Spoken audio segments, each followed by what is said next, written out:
Hello, hello, hello, and welcome to today's stream. We are playing We're reading, I am reading, The Wishing Spell by Chris Colfer. I am going to have to extend the timer a little bit. I don't usually do this. There is someone coming to deliver something and they're literally around the corner and it says about 5-6 minutes away. So in 5-6 minutes, just after the buzzer goes, we will be streaming. I'm going to stay here and do a little bit of announcements and stuff. So thank you very much for the recent followers. I'm going to turn the music down as much as I can because it keeps glitching out when I'm out of it. Thank you for... I cannot say names today. It's one of those days. Thank you very much for... Kainemoa? Thank you for Chaos as well. Chaos for the new follow. And then thank you for Meow... Mutu, it's Fig. I love that name, that's cool. Also, thank you very much for Birchie, and thank you very much, Subreme_I. So, today, we are reading out a little bit different. We've got Virtual Cottage up, which is in the background, as you guys could probably tell. I'm going to quickly check if the audio is alright, so give me a moment while I quickly mute my mic.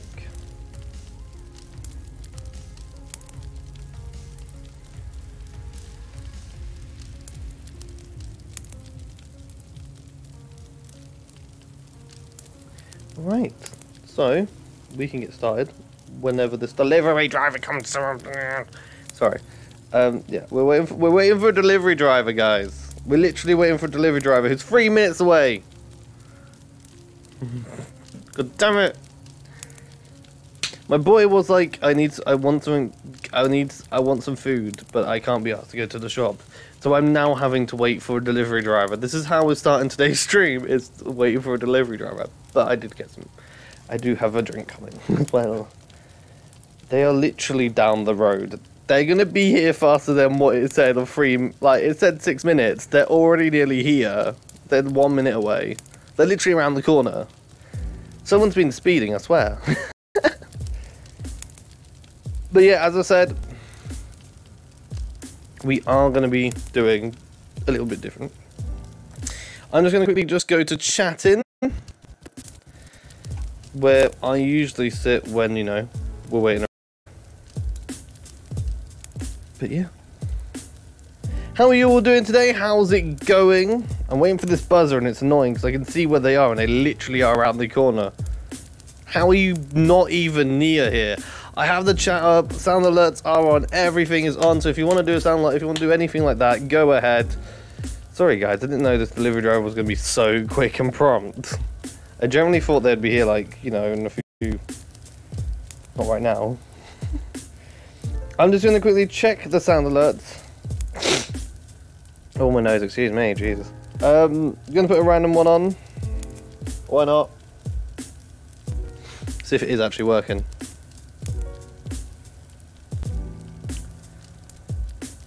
No? You know which one we will hear?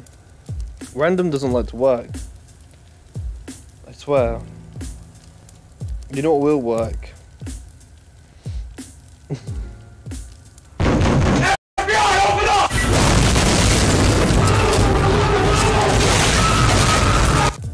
That'll do. It works. Let's just clear the chat. No one saw anything. You got your beta. You got your beta.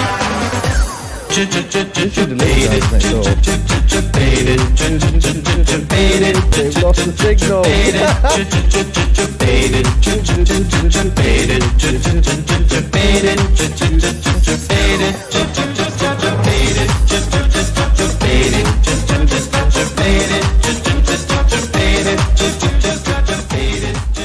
I'm still waiting for this delivery person.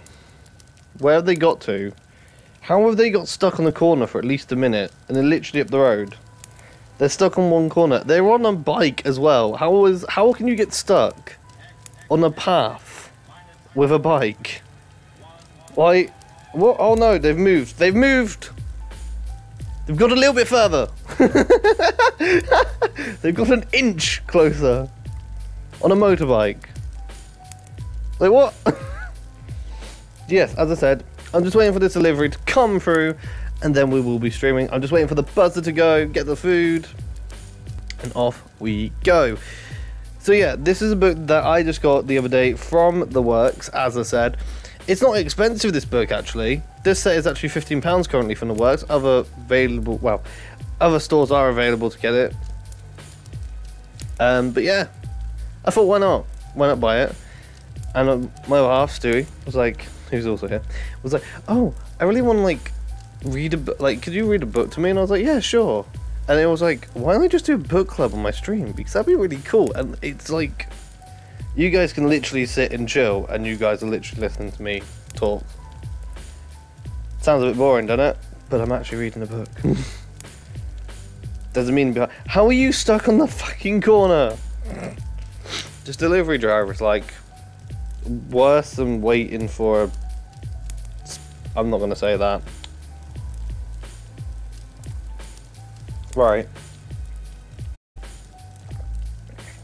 Once he comes down that corner, the actual corner, where they are apparently stuck, probably a guy, because most of them are guys where I live, delivery drivers.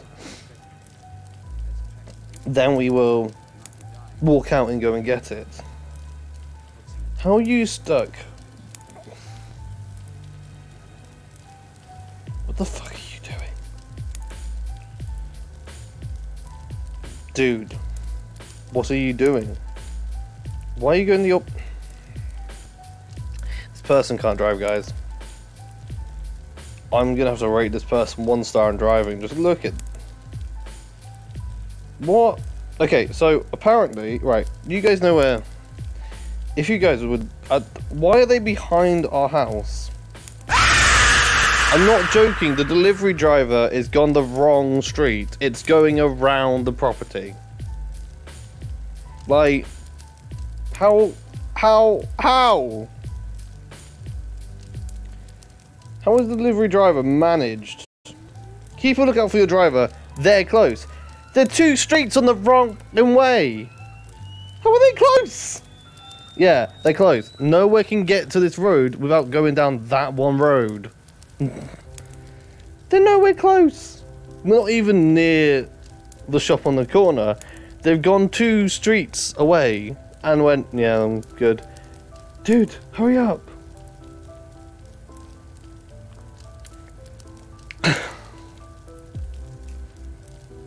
Has he got like 10 jobs on the same go? Because, Jesus, could you imagine? I have a right mind just to go down where they are currently and just like... Mission failed. We'll get them next time. Do that to them. Like, bruh, why are you on the road that I get my hair cut? Like, why are you so... You gotta... You know what, fuck it. Someone else can get this fucking order at this rate. And the assault has started. Why are you on the wrong street? Have you seen the address? That is not on that street. That's an East Street. You little plonker. Now you've got to go up the road to a park and then turn around. Fucking... You can't get the stuff these days. Sorry. Getting annoyed at this. I thought they would be here by now. Goddamn delivery drivers. Can't... They're only doing my order as well. It's so annoying. Mr. Rule says don't be a dick. But how am I supposed to be a dick when my dick is on my lower body? It just means, I mean... Yeah, that's an interesting question. I would tell you, but... Just don't be a dick, you know? While we wait for a fucking I think the most... I said don't be a dick, and this delivery driver is literally being a fucking dick. Can I show you my new trick? What is your new trick? And your new trick won't do a lot. Unless you're using a lot of the Nightbot commands. Also, if you say hey, hello, or yo, there are responses to that now. The delivery driver is going to pound in. I'm fuming over a delivery driver. Fuck's sake. He's gone down the road, right? Let's listen. He's gone up here, down the road. He came around the wrong street, gone back up, and now going around the wrong street again.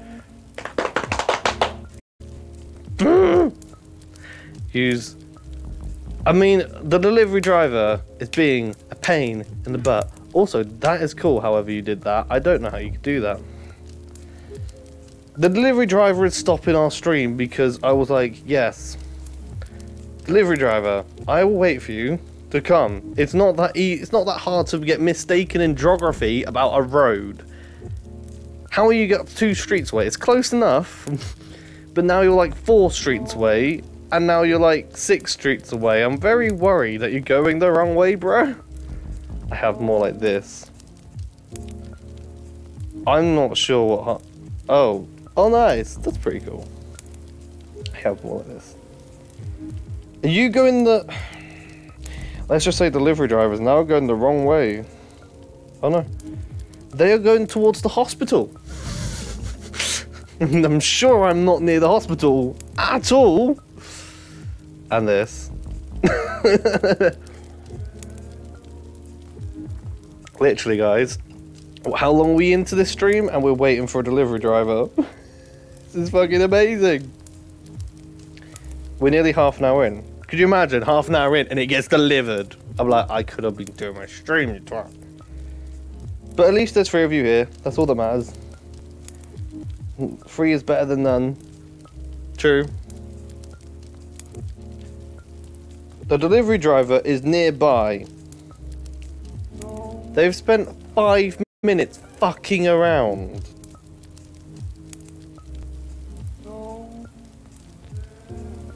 That's the music. Bruh. You've wasted 5 minutes. I've just got a phone call from them. Hang on. Actually, no, it's an 0800. One moment, guys. While I see what I can do about this.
I swear. You guys don't know, the internet provider just rang up. I thought it was something important, it's not. And this delivery driver has fucked off again. I don't know how many people are here, because I don't have my theory. I kind of needed that. I am still waiting for a fucking delivery driver. Delivery driver is now lost on the wrong street in the wrong place near a park. So, this ain't going so well. So I'm just going to start. Say hello if you're here, so I know you guys are here. I am literally just going to start. Hopefully at least get a paragraph in. I'm pissed off this delivery driver. Have you seen him? I'm reading your book. What book? The one that you got yesterday. Have you seen this delivery driver? Where is it? Fucking no, I don't fucking know what he's doing. He's gone up here. He's gone down there. Number one. No, I'll give him. This is where we are. Look. Yeah. He's gone down by the shop. He's gone down by the hairdressers. He's gone up to the park. He's gone down. He's gone around. And now he's. What, reading this? Yeah. The fuck is going on with Why this? playing that at the same time? No, that's not. That's music. Oh. What the fuck? You can get the fucking door and I have a. don't know where it's at. No, when the door goes, have a right go at him. Because I know it's probably some twat. Thanks. Waste of time, people are. Sorry. You guys had to hear that. It's not fair on you guys. Right, give me a hello if you are still here. We're going to start it. We're going to just go for it.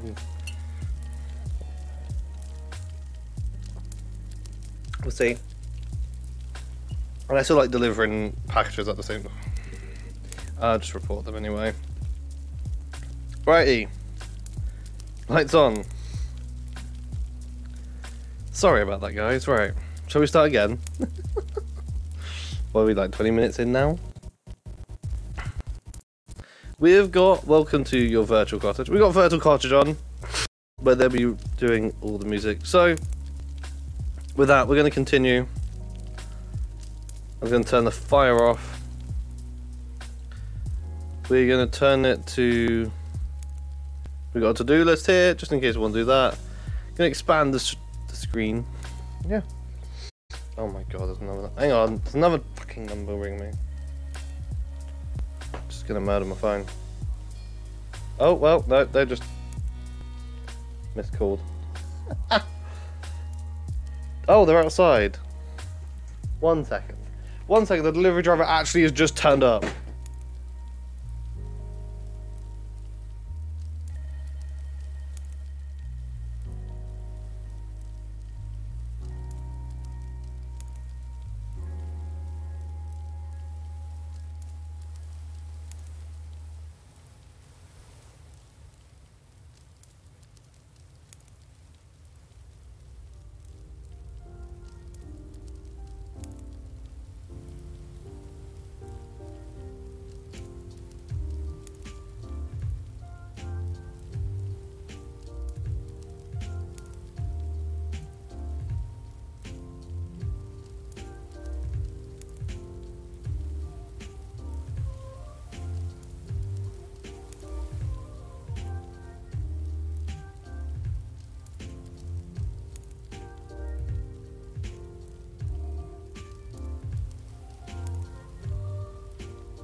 I really can't trust Just Eats, can I?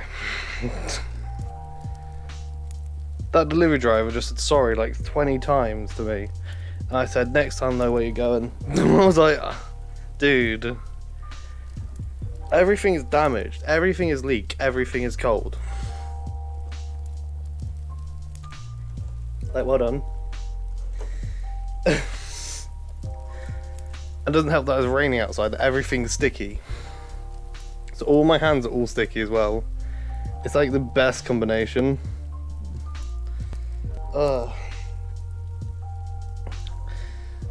Right, I'm gonna start, guys. I'm sorry about the intro. This has gone horribly wrong.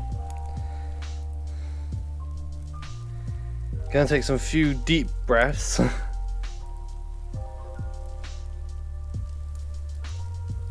And then we're gonna start.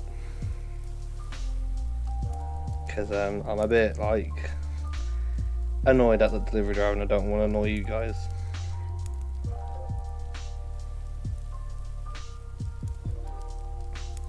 Right, here we go. Try two, shall we? Right. So this book is called The Land of Stories by, well, The Land of Stories is the group of the books. There's 6 books. This one is called The Wishing Spell. This is book 1 out of 6, and it's by Chris Colfer, as you can tell by the title. Excuse me, I'm just now starting burping. If you do get this book, as I said, it is currently, I'm going to reset the timer to 60. It is currently £15 at the works instead of 48 for the all 6. You can read along, or you can, you know, buy it and read it yourself. Other available, you know, there is other stores available to get it. So we've got the Elf Empire on the top left. On the left of the map, well, north, south, east, west of the map, there's the Dwarf Forest. Southwest is the, not south, yeah, southwest is the Corner Kingdom. South is the Charming Kingdom. Southeast is the Fairy Kingdom. East is the Sleeping Kingdom. Northeast is a Hidden Place, and north is the Northern Kingdom, and in the middle, the Red Riding Hood Kingdom. This is a book, obviously, as you can tell, on the little island.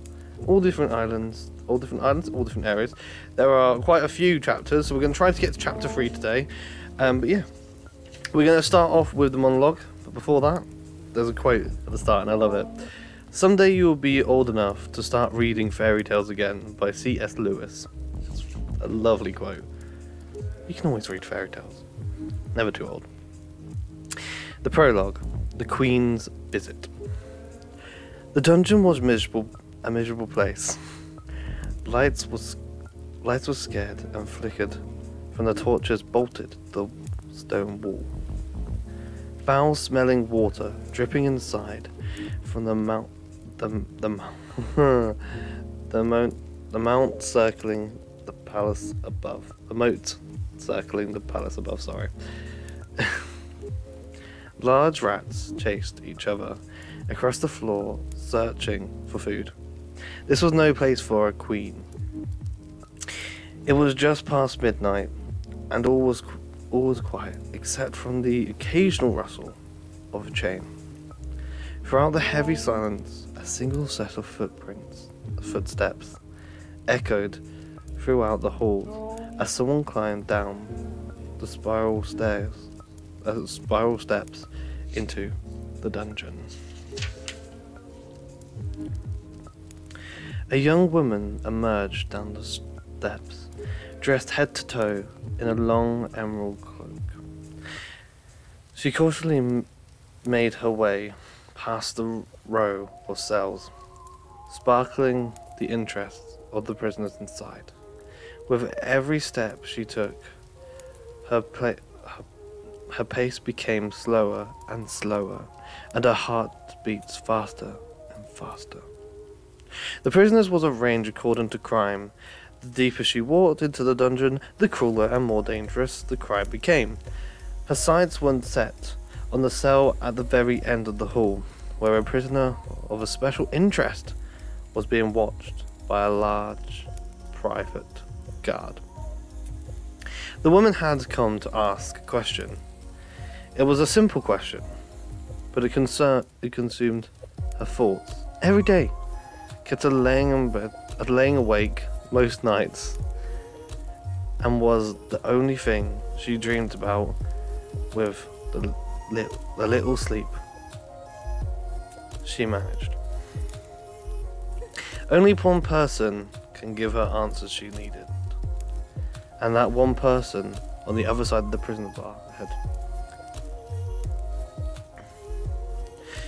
"I wish to see her," the cloaked woman said to the guard. "Not allowed. No one is allowed to see her," the guard said, almost amused by the request. I'm on stricken orders from the royal family." The woman lowered her hood and revealed her face. Her skin was as pale as the snow, her hair was as dark as coal, and her eyes was as green as a forest. Her beauty was known throughout the land, and her story was known even beyond that. "Your Majesty, please forgive me," the stunned guard apologized. He quickly bent into an overly pronounced bow.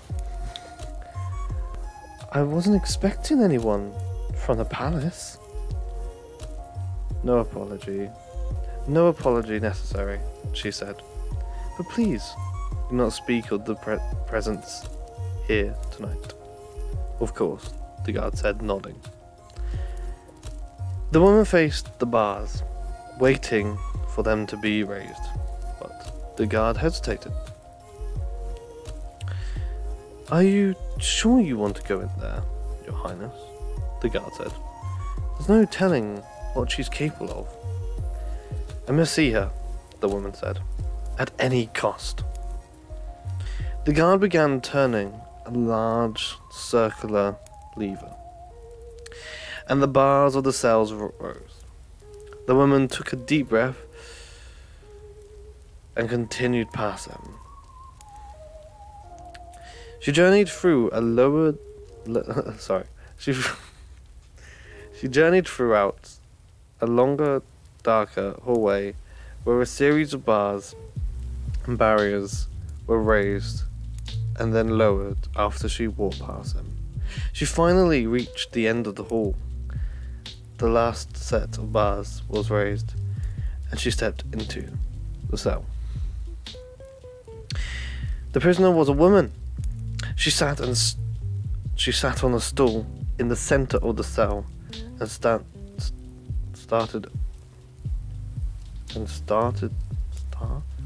up at a small window. The prisoner waited a few moments before acknowledging the visitor behind her. It was the first visitor she had ever had, and she knew who it was. Without looking, there was only one person it could be. "Hello, Snow White," the prisoner said softly. "Hello, stepmother," Snow White replied, with a nervous quiver. "I hope you're well." Although Snow White has rehearsed exactly what she wanted to say, she was now finding it nearly impossible to speak. I heard that you are the queen now," the stepmother said. "It's true," said Snow White. "I've inherited the throne, as my father inherited. So, to what do I owe this honor?" "Have you come to watch me wither away?" her stepmother said. There was such an authority and power to her voice. It was known to make the strongest of men melt like ice. Oh, the contrary, Snow White said. I've come to understand. To understand what? Her stepmother asked harshly. Why? Snow White hesitated. Why you did what you did? And with this finally said, Snow White felt a weight lifted off her shoulders. She had finally asked a question that had been so strong on her mind. Half of the challenge was over. There are many things about this world that you don't understand, the stepmother said, and turned to look at her stepdaughter.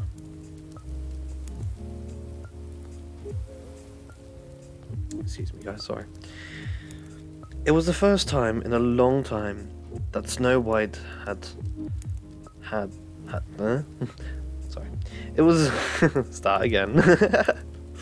It was the first time in a long time that Snow White had seen her stepmother's face. Hello, hello. Welcome to the stream. It was the face of a woman who had once proposed beauty without flaw, and the face of a woman who had once been queen. Now the woman sitting before her has just a prisoner whose looks has faded into a permanent, sorrowful scroll.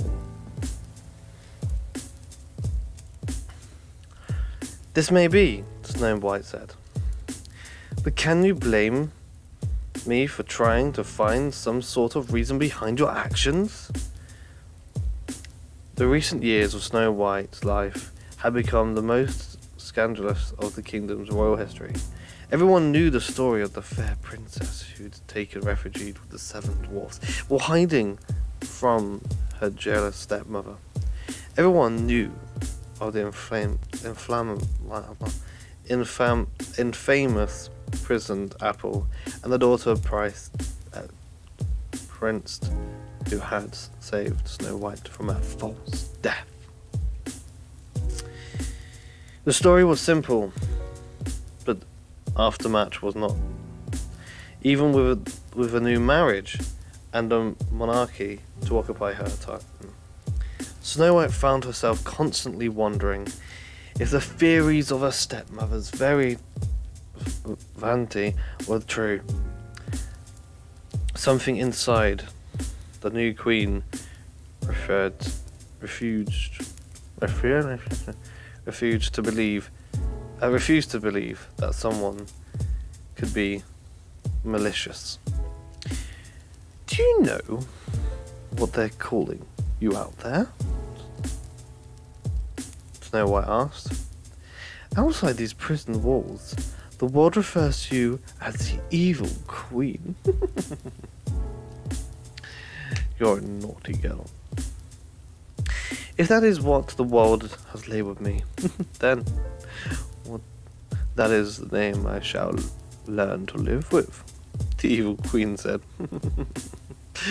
Once the world has made their decision, there is little anyone can do to change its mind. Snow White was astonished by how little her stepmother cared, but Snow White needed her to care. She needed to know there was some humanity left in her. They wanted to execute you after you discovered your crimes against me. The whole kingdom wants you dead. Snow White's voice faded to a faint whisper as she fought off emotions building up inside of her. But I wouldn't allow it. I couldn't. Am I supposed to thank you for sparing me? The evil queen asked. If you accept someone to fail at your feet, and express gratitude. You've come to the wrong cell. I didn't do it for you. I did it for myself, Snow White said. Like, it or not. Like, you're not. You are the only mother I have ever known. I refuse to believe that you are the soulless monster that rests on the world chains you to be. Whether it's true or not, I believe there is a heart deep down inside of you. Tears rolled down Snow White's pale face. She had promised herself she would stay strong, but she had lost control of her emotions once she was in a stepmother's presence. Then I'm afraid you're wrong, the evil queen said. The only soul I've ever had died a long time ago, and the only heart you'll ever find, roll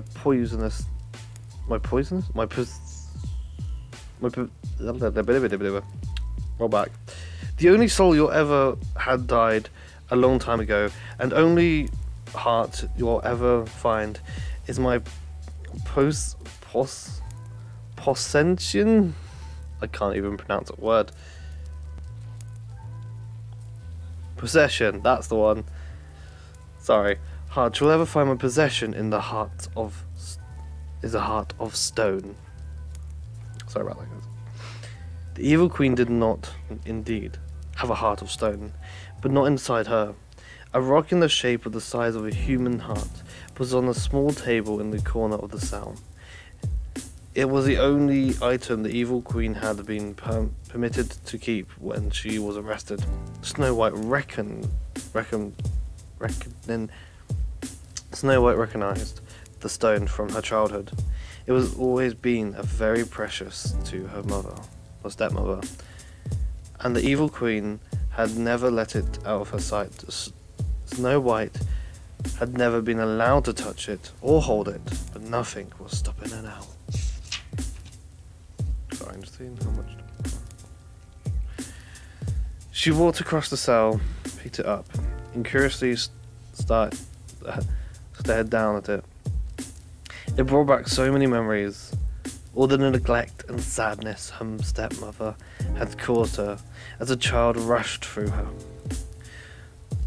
All my life, I've only wanted one thing, Snow White said. Your love.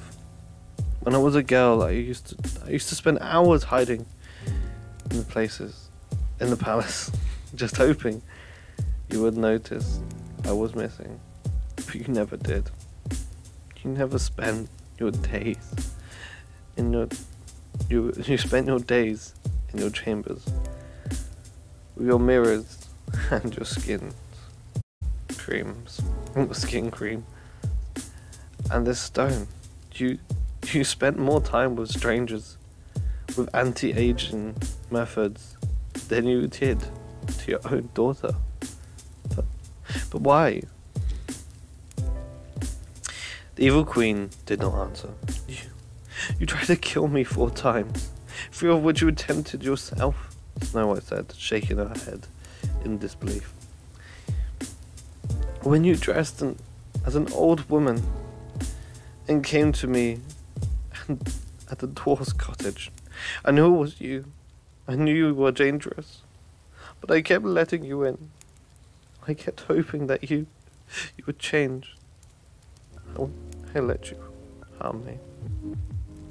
Snow White had never confessed this to anyone, and she couldn't help but bury her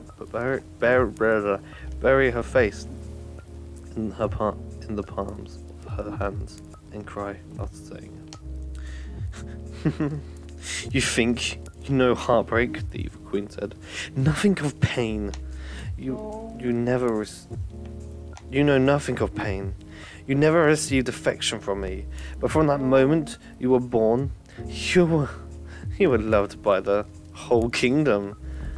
Others, however, are not so fortunate. Others, Snow White, sometimes have the only lovers they've ever known taken from them. Snow White didn't know what to say. What love was she referring to? Are you speaking of my father? Snow White asked.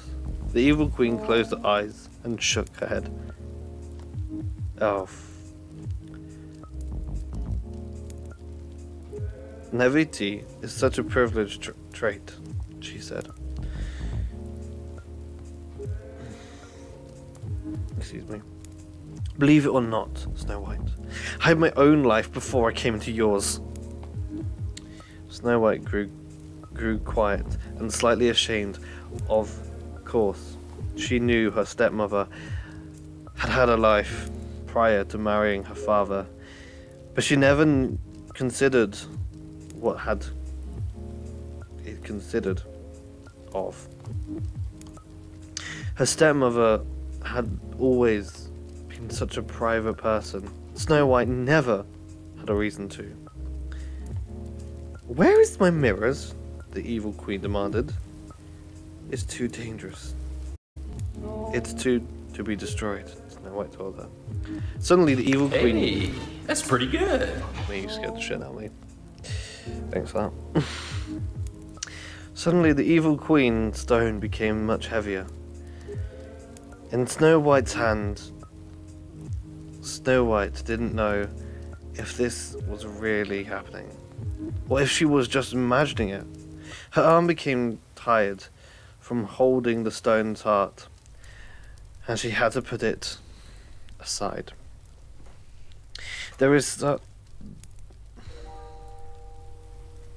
sorry guys. There is much you're not telling me, Snow White said. There are so many things you've kept from me all these years. The evil queen lowered her hands and stared at the ground. She remained silent. I may be the only person in the world with any compassion for you. Please tell me it isn't going to waste, Snow White pleaded. If there were events in the past that influenced you, your recent decision, please explain them to me. Still, there was no response. I'm not leaving here until you tell me, Snow White yelled. I'm not yelling that, by the way. Fuck off. Raising her voice for the first time in her life. Fine, the evil queen said. Snow White took a seat in another stall in the cell. The evil queen waited a moment before beginning, and Snow White's anticipation grew. Your story will forever be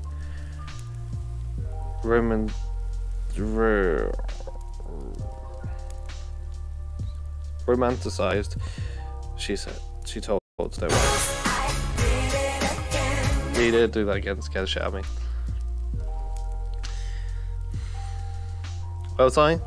Your story will forever be romanticized, she said to Snow White. She told Snow White. No one will ever think twice about mine. I will continue to be degraded into nothing but a grotesque villain until the end of time.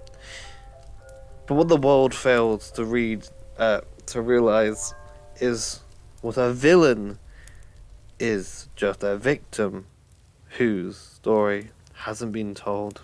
True. Even everything I have done, my life's work, and my crimes against you has all been for him, only him. Snow White felt her own heart grew heavy, her head spinning in curiosity and taking over the entire body. Who? She said quickly, that she forgot to hold back the desperation in her voice. The evil queen closed her eyes and let her memorize the surface. Imagine a places and people from the past, flew out from the back of her mind, like fireflies in a cave. There was so much she had seen in her younger years, so many things she wished she remembered, and so many things that she wished she could forget. I wished I could. I will tell you about my past, or at least the past of someone I once was, the evil queen said. But consider yourself warned. My story is not one that ends with a happy ever after. And that leads us on to chapter 1. That was the monologue. We've nearly spent half an hour on that. Jesus. I am going to take a little drinking break because my voice is dry. I have food with me. I am just going to get out of a bag. Just be prepared that there might be some rustling. Also, hello, the fat old gamer. How are we doing? Welcome to the stream. Today I am reading. I'm doing a little bit different actually. I usually game, as you guys know, but today I'm actually reading out a book. Yes, there is wrestling. I did say there's wrestling. How's it going? How are you doing? What are you up to today? Are you streaming today? These chips are cold. They were cold when they came here, so I really can't care. Also, I don't mind cold chips. Also, that's deconstructed and broken. I'm just looking at how much. Oh, you weren't. If you were here at the start, you would understand what I'm going on about. The man, like we had a delivery driver deliver food. They fucked off, like big time, and I can't even find my drink. There it is. They just went like out of nowhere, and then came. That's pretty cool. I'm going to be live for a little while. I'm going to try and get to chapter 3 and then I'm going to head off. But I'm just going to see how my voice goes because obviously it's a lot of reading. I've only just got to chapter 1. That was just a monologue. And chapter 3 is like... Where's chapter 3 at? The end of chapter 3 is 50 pages away. I didn't really recognise what I was doing. But yeah. How's it going? See, either 50 pages or my timer, whichever one. It's good to see you're not too bad. What you stream today? Hope it'll be fun. Also, hello everybody else who is also in chat. Well, we are having a drink and bacon break.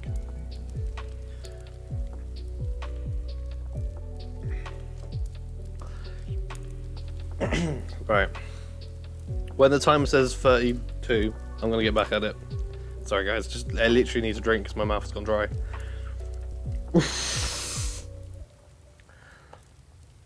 Thank you very much, Scared Blues, for coming along.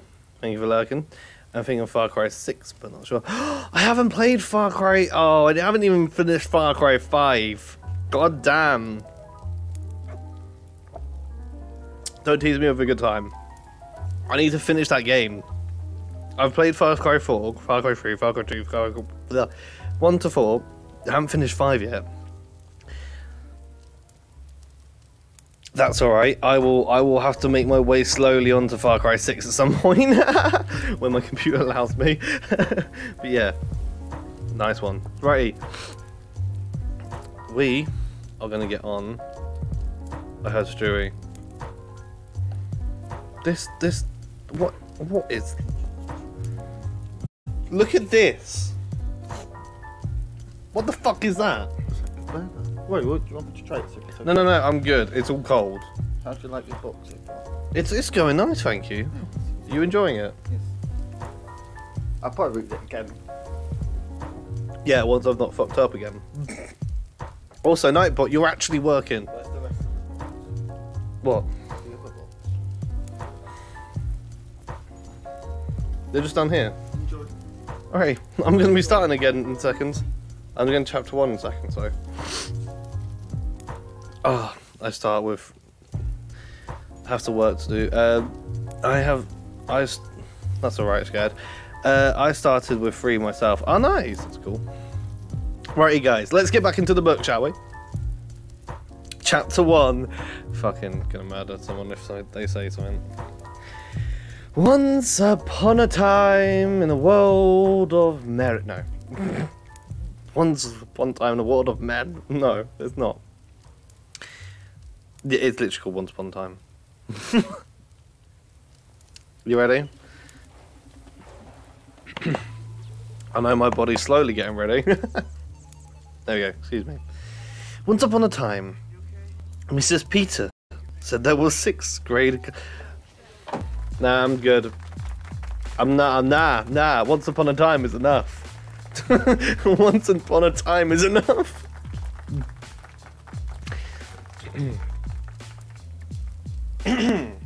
Oh, now something's stuck in my throat. Hang on.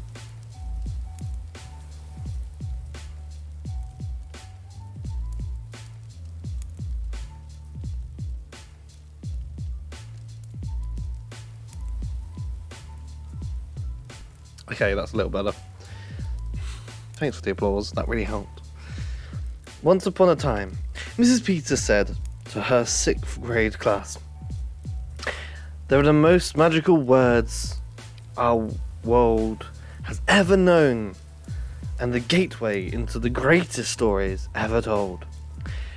They're an intimate calling to anyone who hears them, a calling to a world where becomes men, maids, can become princesses, and then teach valuable lessons in process." Thanks, Stewie. Alex Bailey. Stewie, you're here. No, I'm joking. Alex Bailey. Have we got an Alex in? That's the question. Alex Bailey. Agedly? Oh, God. Edgeley sat straight up in her seat. She usually enjoyed her teacher's lessons, but this was something especially close to her heart. Fairy tales are much more than a silly bedtime story. The teacher continued, "The solution to almost every problem immigrates imaginable can be found in the outcome of a fairy tale. Fairy tales are life lessons, disguised with colourful characters and situations." To be honest, I'm going to agree with that. The boy who cried wolf teaches us the value of a good reputation and the power of honesty. Cinderella shows us the rewards of having a good heart. The ugly Alex cries. That was wrong. The ugly ducking teaches us the meaning of inner beauty. Alex cries. Alex's eyes wide open, and she nods to agreement. I completely read that wrong. Sorry, guys. She was a pretty girl with bright blue eyes and short strawberry blonde hair that had always kept nearly out of her face with a headband. The way that other students stared at their teacher as if the lesson became taught were in another language was something Miss Peter had never grown accomplished to. So Miss Peters would often direct the entire lesson to the front row where Alex sat. Mrs. Peters was a tall, thin woman who always wore dresses that resembled old patterned sofas. Her hair was dark and curly and sat perfectly on the top of her head like a hat, and her students often thought it was. Through a pair of thick glasses, her eyes were permanently squinted from all the judgment looks she's had given her classes over the years. Sounds about right. Sadly, these timeless tales are no longer relevant in our society, Mrs. Peters said. Excuse me, guys. We've traded things brilliant. Oh god. Sorry, guys. We had traded their brilliant teaching of small-minded entertainment, like the television of video games. Parents now obnoxious cartoons and violent movies influence their children. The only exposure to a tale some children acquire are versions bizarred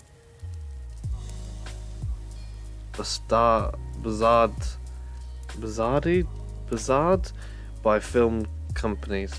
Fairy tales adaptations are usually stripped of every moral and lesson the stories were originally intended to teach. They're replaced and replaced with singing and dancing forest animals. I recently read that films are being created depicting Cinderella as a struggling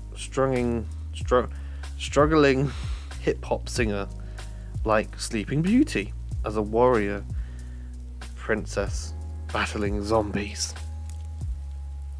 Awesome! A student behind Alex Awesome! A student behind Alex whispered to herself. Alex shook her head.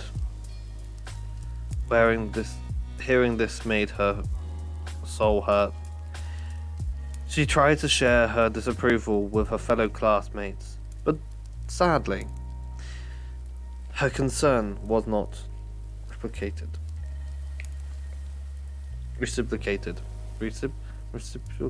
Yeah. I wonder if the world would be a different place if everyone knew that these tales in the way that the Brother Grimm and Hans Christian Andrews intended them to be known, Mrs. Peter said. I wonder if people would learn from the Little Mermaid's heartbreak when she dies at the end of her Little Mermaid, her real story. Sorry.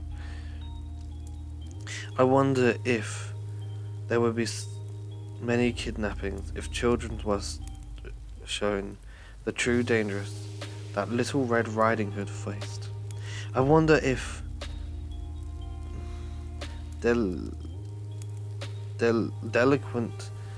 delinquents would be so inclined to misbehave if they knew about the consequences Goldilocks caused for herself with the 3 bears. This is so much to hear and prevent from our future if we just opened our eyes to the past teachings.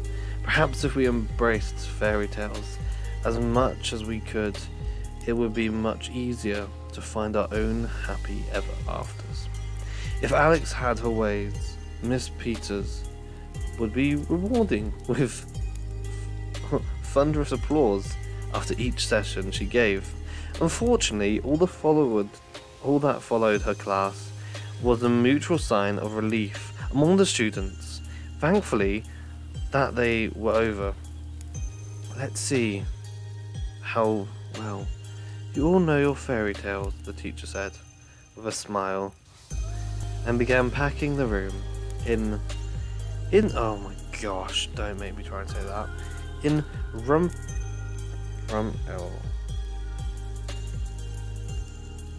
Rumpelstiltskin, whatever that word means. What did the young maid father tell the king that his daughter could spin hay into? Does anyone know? Miss Peters scanned the classroom like a shark, looking for wounded fish. Only One student raised her hand. Yes, miss. Yes, Miss Bailey. Miss Bailey called.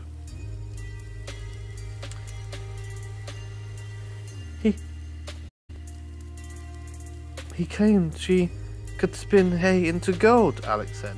Very good, Miss Bailey. Miss Peter said. If she had a favourite student, not that she would ever admit to having a favourite student, if you know what I mean, Alex would have to be it. Alex was always eager to please. She was she was the definition of a bookworm. It didn't matter. It didn't matter what time of day it was, before school, during school, after school, before bed. She always was reading. She had her fist for knowledge, and because of it, Alex was usually the first person to answer Miss Peter's questions. She tried her best to impress her classmates with every chance she got, put an extra effort into every book report and class presentation she was assigned. However, this usually annoyed the other students, and Alex was often teased for it. She constantly heard other girls making fun of her behind her back. She usually spent most of her lunch alone, under a tree, somewhere with an open library book. Although she would never tell anyone, Alex was so lonely that sometimes it hurt. Now, can anyone tell me what the compulsory was that the maiden made with Reuben's rump? Alex waited for a moment before putting her hand up. She didn't want to seem like a total teacher's pet, if you know what I mean. Yes, Miss Bailey. In exchange of turning the hay into gold, the maiden proposed to give Rupensteinskin her firstborn child when she became queen, Alex explained. That's a pretty steep deal, said the boy behind Alex. What's a creep old short man? What's with a baby anyway? The girl next to him asked. Obviously he couldn't adopt with a name like Rupensteinskin. Another student added. Did he eat the baby? Someone else asked Nev. Did he eat the baby? Someone else asked nervously. Alex turned around to face her clueless peers. Could you imagine? You're all missing the point of the story, Alex said. Rupensteinskin took advantage of the maiden because she wasn't in need. The story is about the price of a bad negation. What are willing to give up long term in the future for something short term in the present. Get it? Miss Peters could change her facial expression. She would have looked very proud. Nicely put, Miss Bailey, she said. I must say, in all my years of teaching, I've rarely come across a pupil with a much in-depth knowledge as a loud snore suddenly came from the back class room.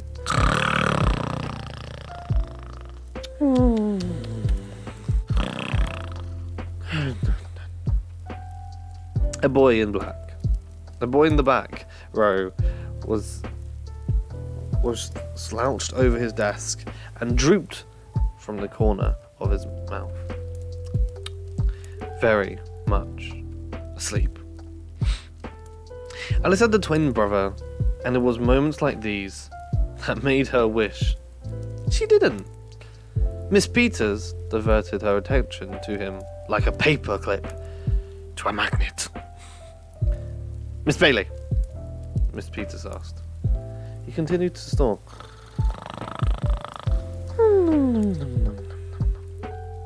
Miss Bailey. Miss Bailey, Mr. Peter asked again, kneeling down close to him. He let out another enormous snore.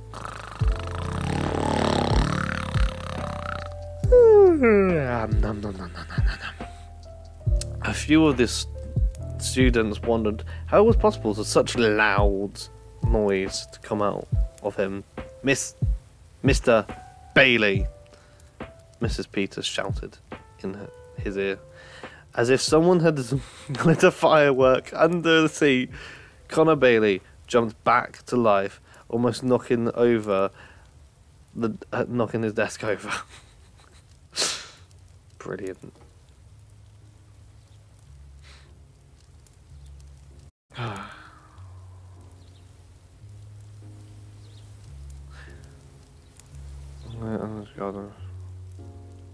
Where am I? What happened?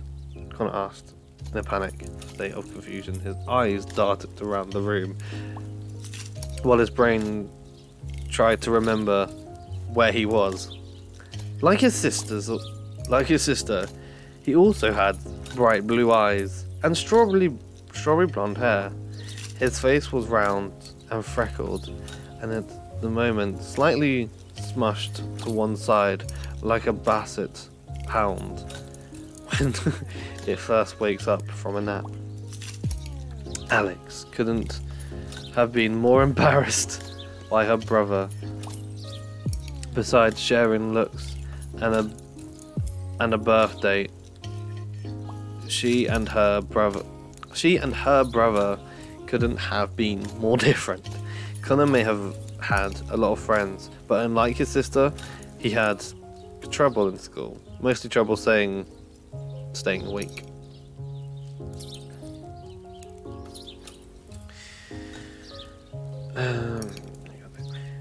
I'm so glad you could rejoin us, Mr. Bailey, Mrs. Peters said strenuously. Did you have a nice nap? Connor turned bright red. I'm so sorry, Miss Peters. He apologized, trying to be as genuine as possible. Sometimes when you talk for long periods of time, I doze off. No offense, I can't help it. You fall to sleep in my class at least twice a week, Miss Peters reminded him. You do talk a lot. Before he could stop himself from saying it, Connor knew it was wrong. It was the wrong thing to say. A few of the students had to bite their hands to stop from laughing.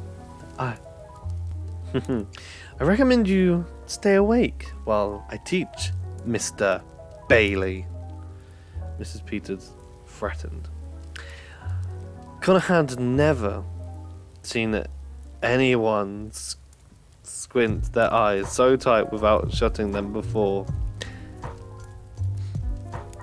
Unless you know enough about fairy tales to teach this lesson yourself, she added. I probably do, Connor said.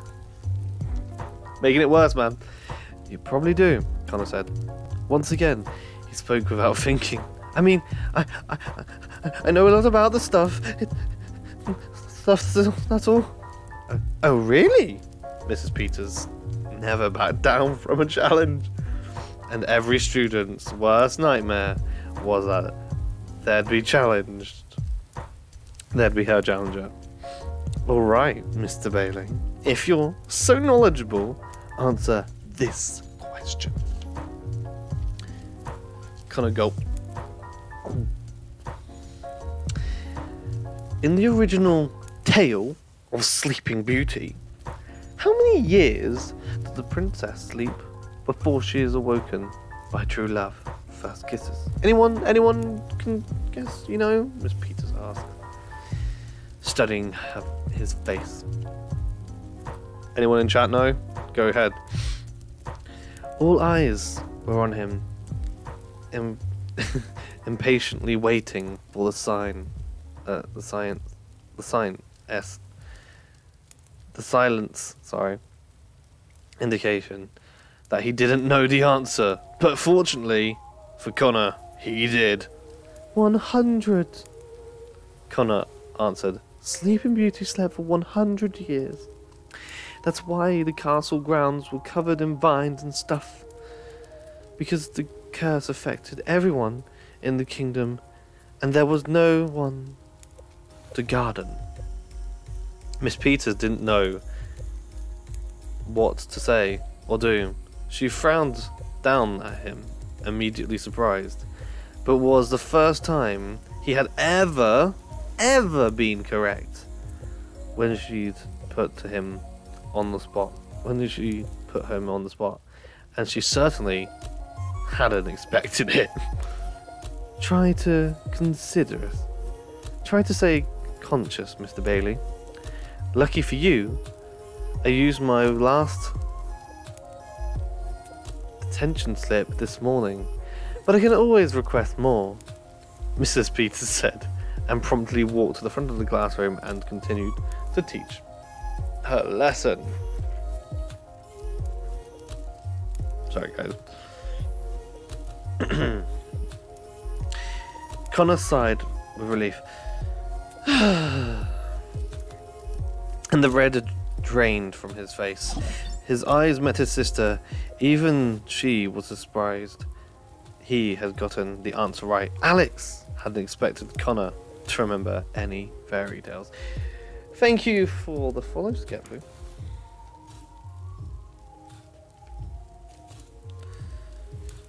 Now, class,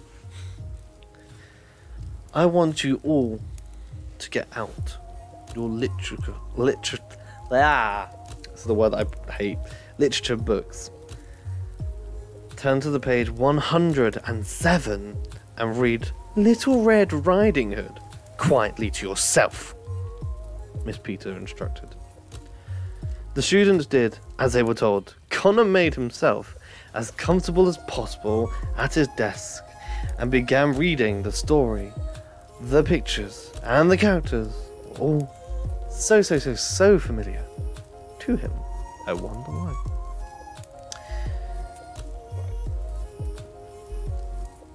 Little drink break.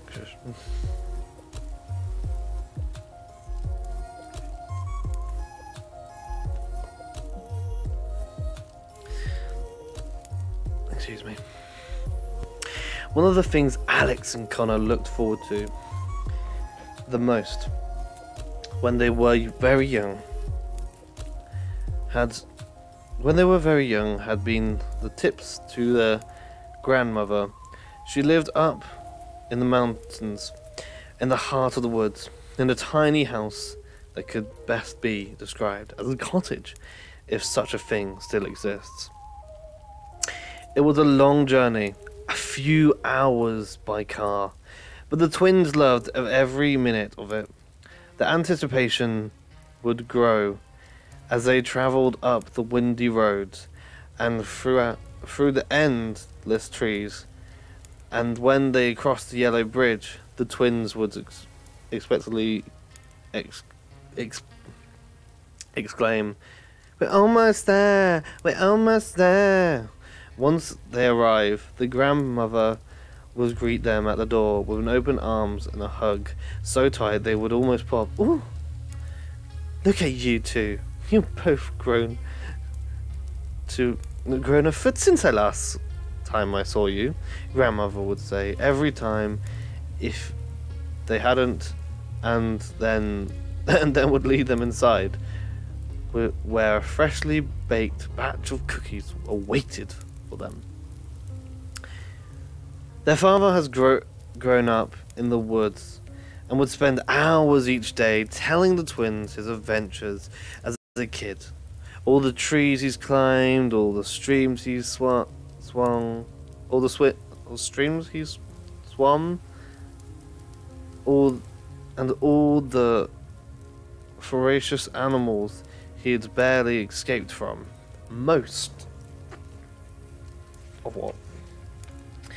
of his readings were highly exaggerated, but they But they loved this time with him more than anything else in the world. Someday, when you're older, I'll take you all the secret places where I used to play. Their father would tease them. He was a tall man with kind eyes that would wrinkle whenever he smiled, and he smiled quite a bit, especially when he was teasing the twins.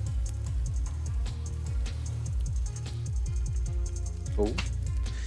At night, the twins' mother would help their grandmother cook dinner, and after that they had eaten, as soon as the dishes were done, the family would sit around the fireplace.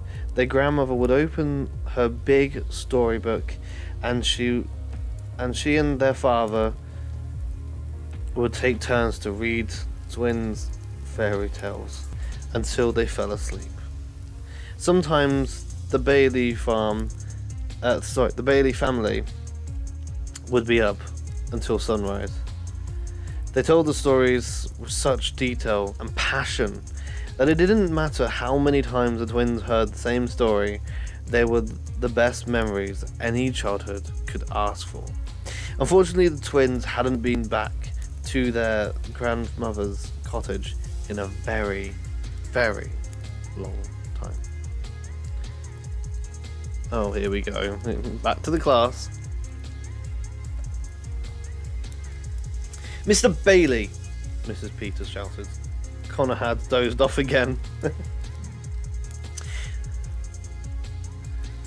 Sorry, Miss Peters, she bellowed back,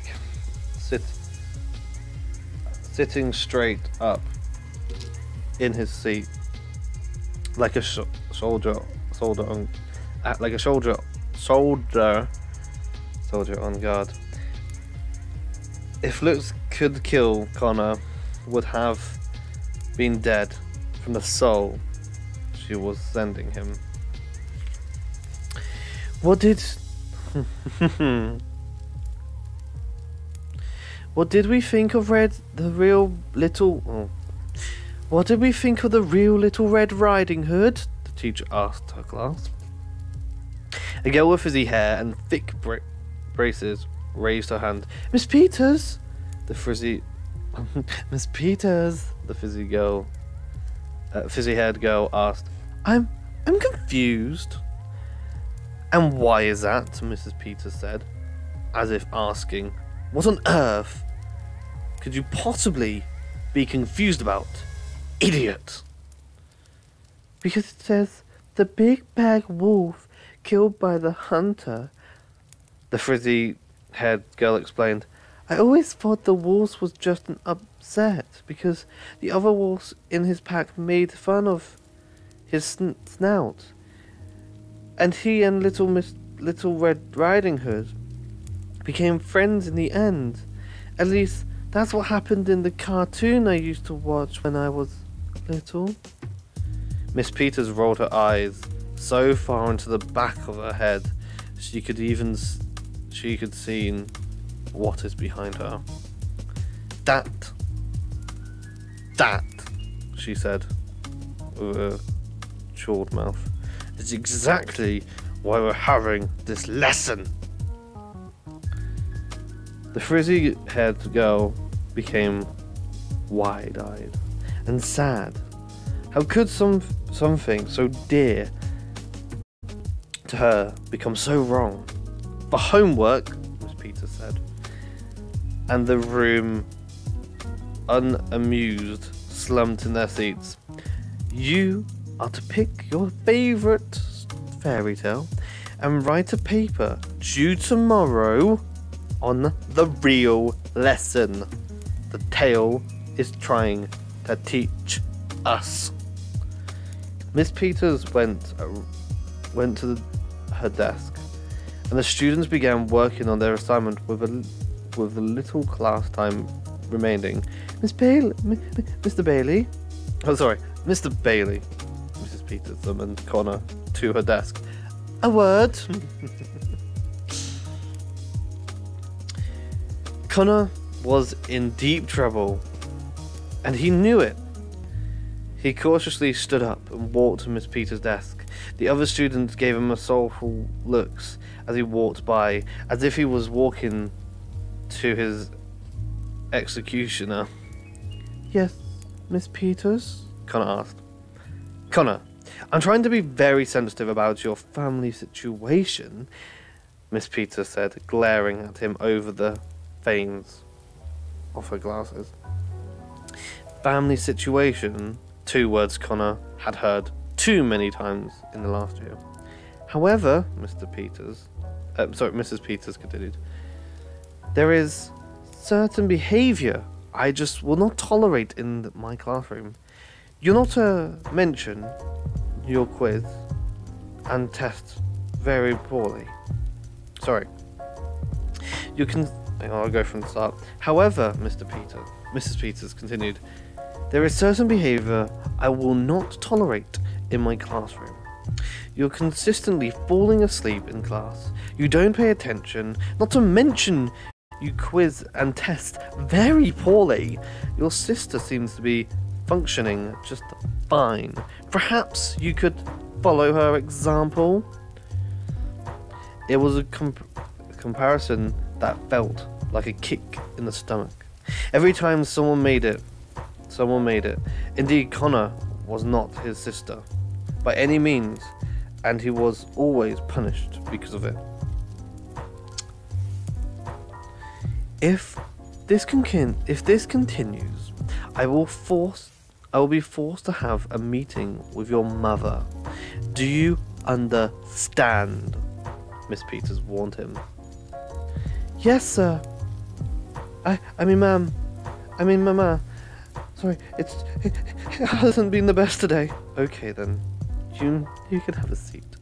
Connor walked slowly back to the seat, his head hanging slightly lower than it had all day. More than anything, he hated feeling like a failure. Alice was watching the entire conversation between her brother and their teacher. As much as her brother embarrassed her, she did feel for him as only a sister could. Alex flipped through her literature books, decided on which story to write about. The pictures weren't as colourful and exciting as they had been in her grandmother's book, but seeing all these characters she had grown up reading about made her feel at home, a feeling that had recently become a rarity.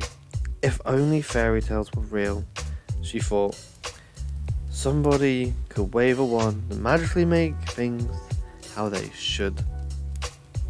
used to be. And that's the end of chapter 1. I hope you guys are liking today. First time chatter. Hey, it's Flamingo. Wanna suck a dick? Fuck your mum. How's it going? I can't do a lot on this. Why? You've been timed out, my dude. Oh, I forgot. Should not probably do that because the audio goes all crazy when I go off of this software. But yeah, that's the end of chapter 1. It has been 60 minutes. We have been reading for. Crazy, right? Time just flies when you're having fun. The question is, do you guys want me to carry on? Let me know. Is that enough for today? Or would you like me to carry on and keep going?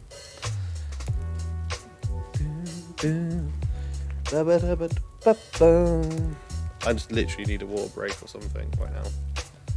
Why have I've messed up my mouse? Sorry, there we go.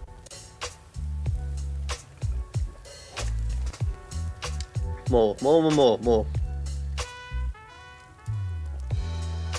Alright, we're gonna have a little break. So I can get like I can actually drink. and eat some of what my food came. Even though it tastes vile, cold. We've got to page 24 today. We're going to go to chapter 3 max today. I don't know how many actual chapters there are in this book. Let me go and quickly check. That's the last chapter, right. Chapter 24. So if we do three chapters each stream, we'll get to 24 by, well, it'll be a long time, but 5, 6, 8 streams. But it'd be worth it. It'd be worth coming and listening to it, because I don't want to be going on for about 4 hours later just to do, like, you know, tons of this.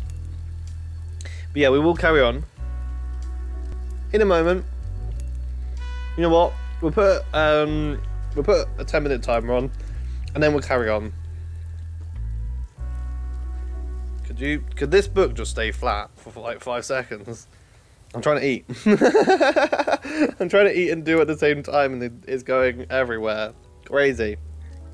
It's just flapping about. Hope you guys have been enjoying. I am going to be eating via stream. I don't usually do this, but when you're doing a bit read, it's always fun. Any questions? Go ahead. It's a bit chill, isn't it?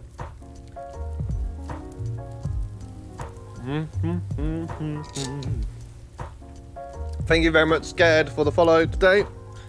Getting us to 86 out of 100. As you guys might notice, 100 is my target. So yeah.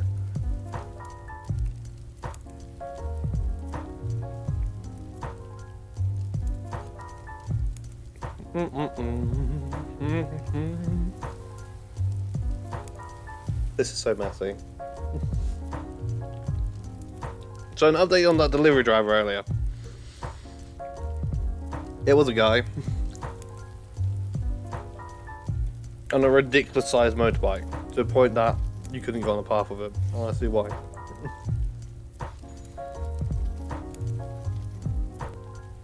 It literally had to go on the road. For the long way around. But then I showed Stewie, and he was like, what the hell? It was crazy. He didn't even go in a straight line.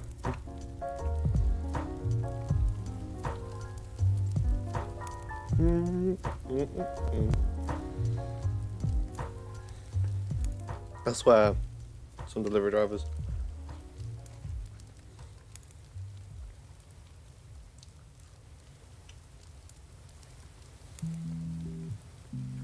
But all my food is damaged.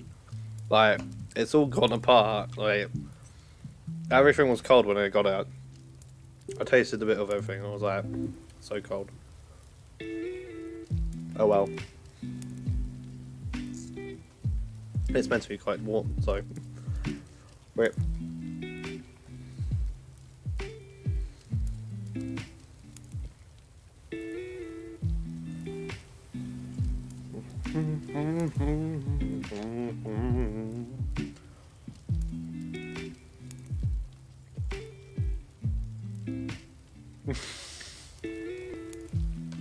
As you guys might know, if you promote this channel, you will get timed out. If you do it again, you will get a ban. Like that person just got timed out. Also, what's the point of buying followers when it's a waste of money in life? And that's not what I'm about.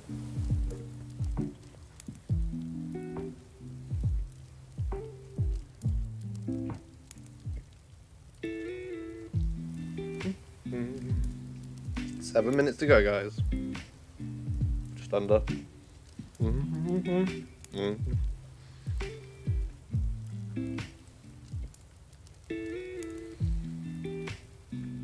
I am still here. Hello, how are you doing? We're having a little break. we got halfway through of where everybody wants to get to, which is chapter 3. We've read Monologue and we've read chapter 1. But yeah. Hey, Stewie. It's bad timing.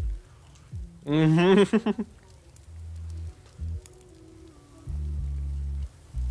I have some water, please? Because it might.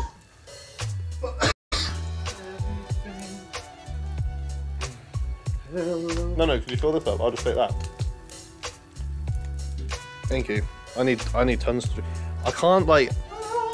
I do like 3 paragraphs and my voice goes dry. That is chewy.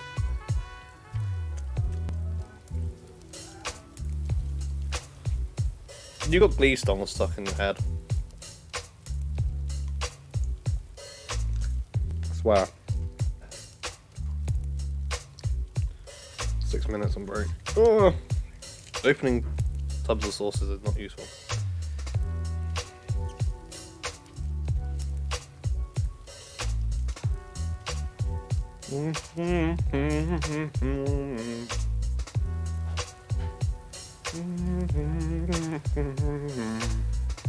So, we've got some news coming up at the end of the stream, so stick around for that. What are you singing?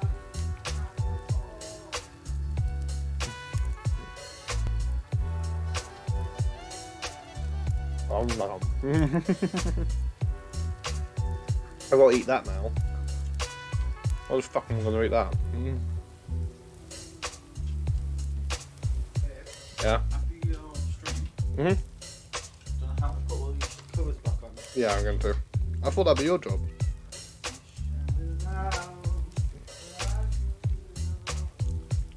They're not even dry yet. But yeah, we can put them on the sofa in a bit. Are they? These big ones won't be. Not that one big one. If it is, I'm shocked. Don't sing that song too much. Get copyrighted in a fucking second. She'd be like, no, you're not allowed to sing that song on stream. Please stop. You're going against community guidelines. Technically, you're covering the song, so it's not. It's fine.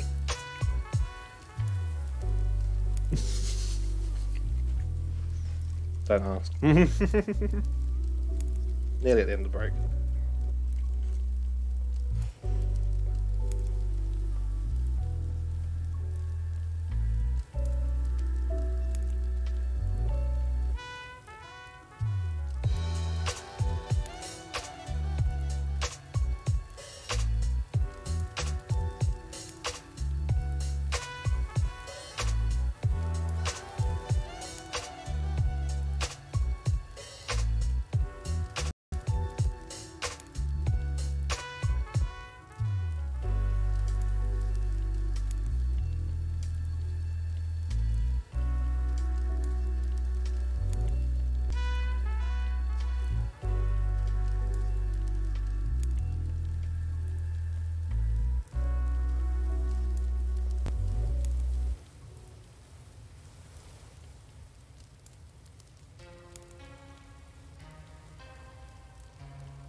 Sorry about that, I needed the toilet. But we'll be going another 60 minutes in a second. I'm nearly finished eating. I've only got a little bit left. It's a little bit more. It's like one bit of my food. Yeah, we're going to be live in a second. Again, live. We're going to be doing the book reading in a second. Again, one more. So keep your horses on for that. Horses on for that? I don't know where I'm going with this now.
I swear, I thought you guys could hear me sneezing for a second.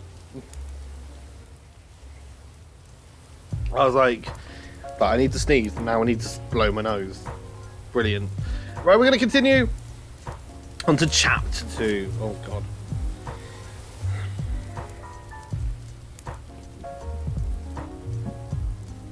Excuse me, that is me burping. One more while that settles in.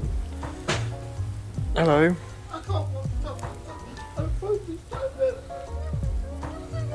You got a charger in there though.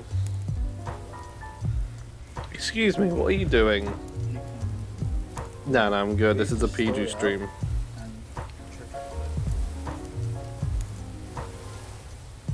Why is it so flubby bubby? Cute. You got a charger in that room? I swear, if you fart in my face. You're such a weirdo. Love you to bits. You gonna sit in there and listen? If you want. Chapter 2. The longer walk home. You're just gonna sit down there. Don't. I'm so excited about this lesson, Alex told Connor. As they walked home from school, this was something Connor was used to hearing. His sister declared it, and was usually his cue to stop listening. Hello, excuse me. Mwah. I love you too. Why you got a torch like shining up? Because it's too dark in here. Why don't you put the light back on? Because that's just easier to use. Mrs. Peters had a very good point, you know. Alex continued excitedly, speaking a mile a minute. Think about everything, children, Miss Sorry, what? Think about everything children miss out on when they're deprived of fairy tales. Oh, how terrible of them. Don't you just feel awful for them? Connor asked. Connor, are you listening to me? Yep. Connor lied. His attention was focused on a abandoned snail shell he was kicking along the sidewalk, also known as a path. Can you imagine childhood without knowing all those characters and places? Alex continued. We're so fortunate that Dad and Grandma made such a point of reading them to us when we were little. Very lucky, Connor nodded. Although he wasn't exactly sure what he was agreeing with. Every day after school, the Bailey twins would walk home together. They lived in a charming neighborhood that was surrounded by more charming neighbors. That was surrounded by another series of charming neighborhoods. It was a sea of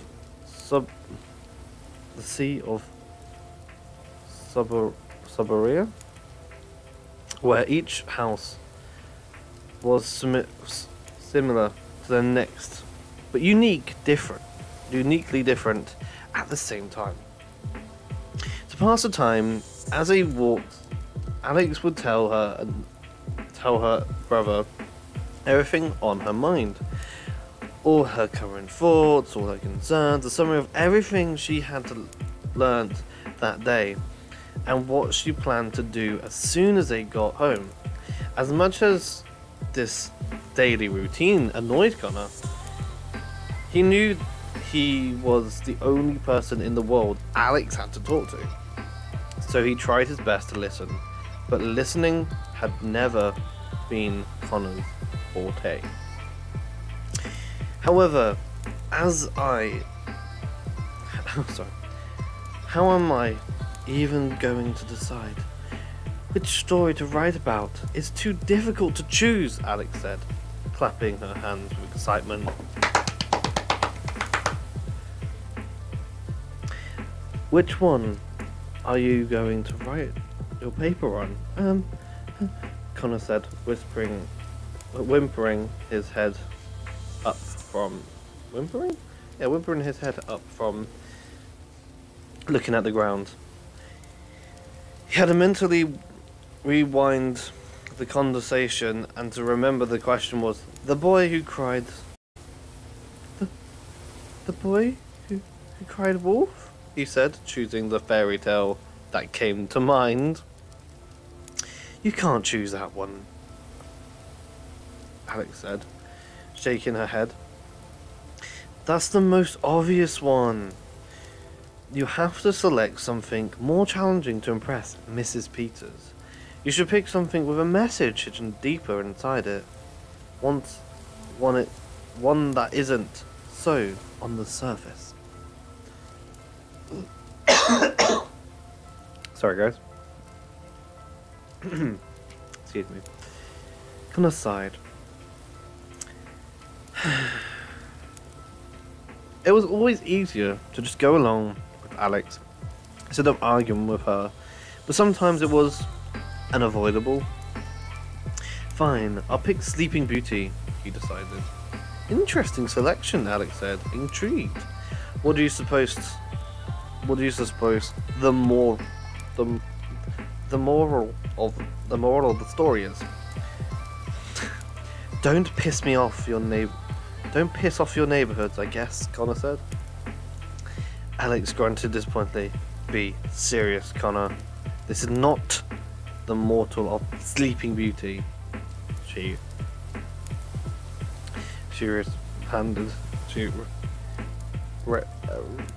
reprimanded. Sure is, Connor explained. If the kings and queen had just invited that crazy enchantress to their daughter's party in the first place, none of the stuff would have ever happened. They could have stopped it from happening, said Alex. The enchantress were evil and probably would have cursed the baby princess anyway. Sleeping Beauty is about trying to prevent the unpreventable. Her parents tried protecting her and had all the spinning wheels in the kingdom destroyed. She was so sheltered. She didn't even know that the danger was. Know what the danger was. And she picked her fingers on the first sprinkle she ever saw. Spindle she ever saw. Connor thought about this possibility and shook his head. He liked his version much better. I disagree, Connor told her. I've seen how upset you get when people don't invite you places, and you usually look like you would curse a baby too. Alex gave Connor a dirty look. Miss Peters would have been proud of. While there is no such thing as a wrong interpretation, I have to say that is definitely a misread, Alex said. I'm just saying to be careful who you ignore, Connor clarified. I always thought Sleeping Beauty's parents had it coming. Oh, Alex questioned him. And I suppose you thought Hansel and Gretel had it coming too? Yes, Connor said, feeling clever. And so did the witch. How so? Alex asked. Because Connor explained with a smirk on his face. If you're going to live in a house made of candy, don't move next door to a couple of obscene kids. A lot of these fairy tales characters are missing common sense. Alex looked out another disappointing grunt. Ugh. Connor figured he could get at least 50 more out of her before getting home. That they get home. The witch didn't live next door. She lived deep in the forest. They had to leave a trail of breadcrumbs behind so they could find the way back, remember? And the whole point of the house was to lure the kids in. They were starving, Alex reminded him. At least have some facts straight before you criticize. If they were starving, what were they doing wasting breadcrumbs? Connor asked. Sounds like a couple of troublemakers to me. Alex grunts again. And in a dreaded mind, what do you think the lesson of Goldilocks and the Three Bears is? Alex challenged him. Easy, Connor said. Lock your doors. Robbers come in all shapes and sizes. Even curly-haired little girls can't be trusted. Alex grunted again, ugh, and crossed her arms. Tried her best not to giggle. She tried her best not to giggle. She didn't want to validate her brother's opinions. Goldilocks is about consequences, Miss Peters said.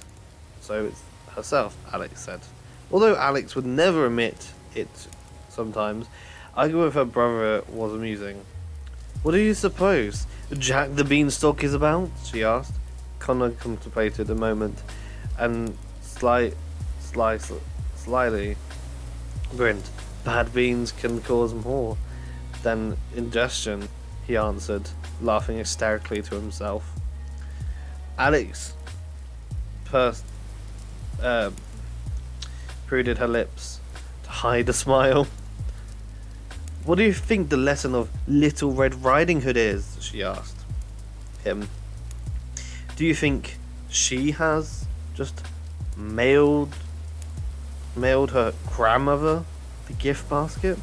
No, now you're thinking, he said. Although I've always felt sorry for Little Red Riding Hood, it's obviously her parents didn't like her very much. Why do you say that? Alex asked, wondering how he could have possibly constructed that from a story. Who sends their young daughter into a dark and wolf-occupied forest, carrying fresh baked food and wearing a bright jacket? Connor said. They were particularly asking for wolves to eat her. She must have annoyed the heck out of them. Alex held back laughter. With all the might, but to Connor's delight, she let a quiet chuckle slip. I know you're secretly agreeing with me, Connor said, bumping his shoulders with his. Her shoulders with his. Connor, it's people like you who ruin fairy tales for the rest of the world, Alex said, forcing the smile on her face to fade. People make jokes about them, and suddenly the whole message is lost. Alex suddenly stopped walking. All the colours in her face slowly drained away. Something across the street had caught her eye. Something very, very disappointing. What is it? What's the matter? Connor asked, turning back to her. Alex was staring at a large house. It was a lovely house, painted blue with white trim, and had several windows. The front yard was landscaped to perfection. It had just the right amount of grass patches, of colourful flowers, and a large oak tree ideal for climbing. If a house could smile, this house would be grinning from ear to ear. Look, Alex said, and pointed for the for sale sign next to the oak tree. A bright red stripe with the words "sold" had recently been added to it. It's sold, Alex said, slowly shaking her head from side to side in disbelief. It's sold.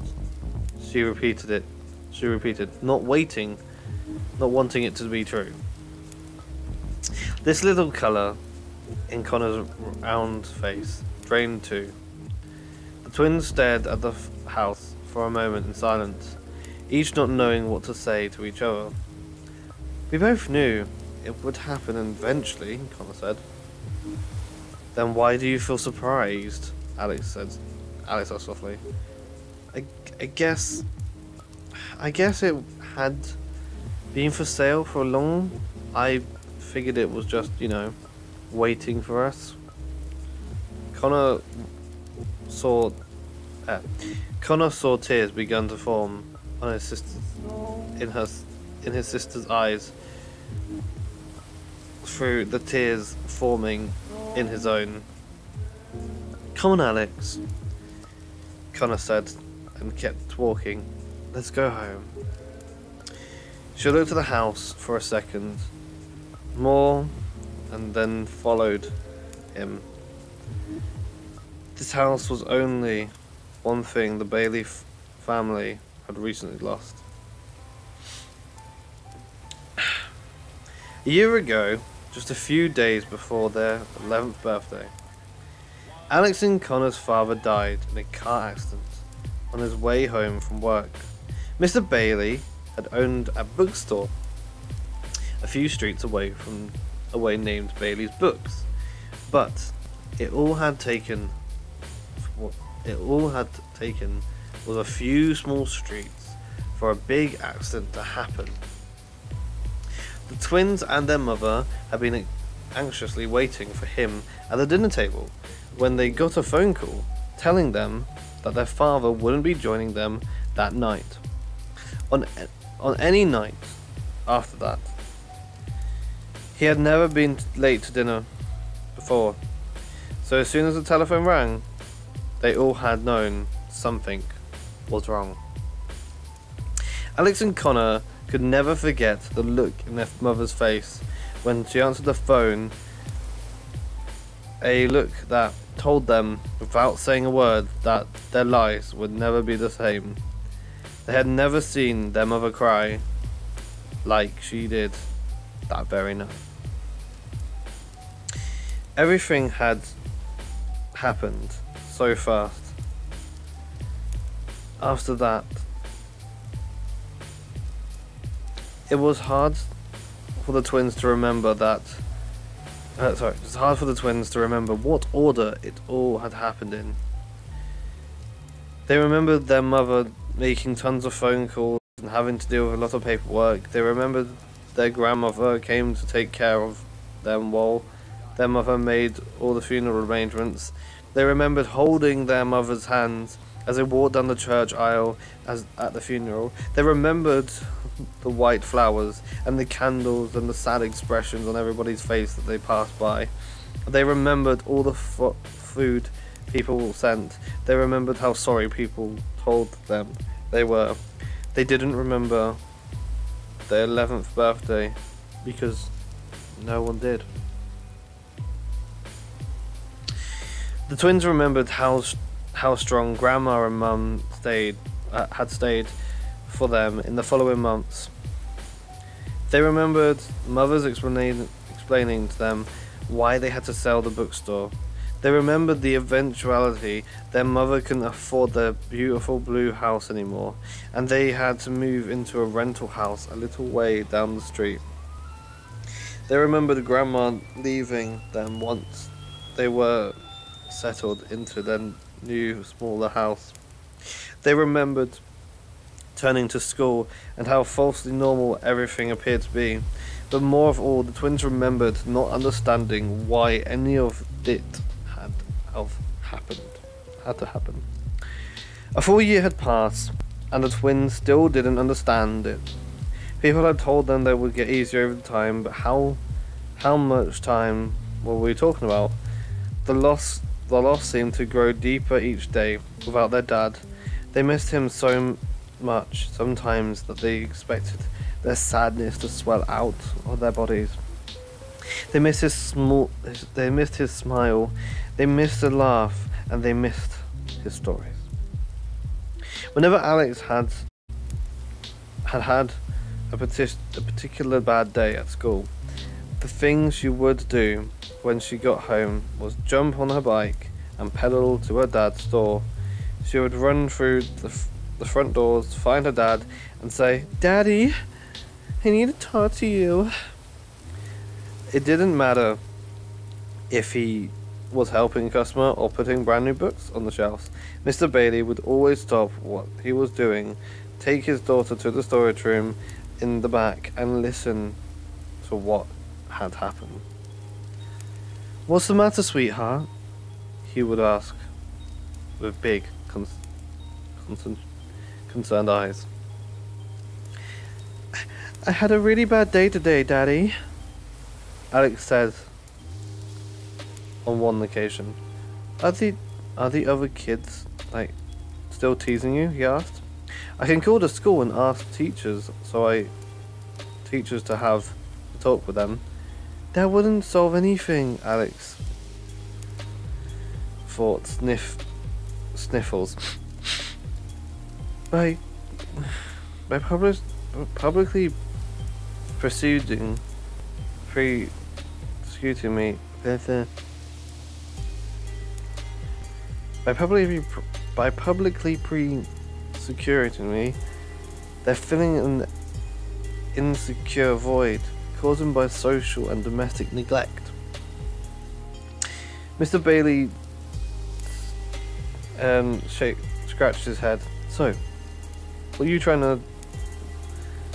what you're saying, sweetheart, is that they're just jealous? He asked her. "Exactly," Alex said. "I read psychological books in the library today at lunch that explained it." Mr. Bailey let out a pound laugh.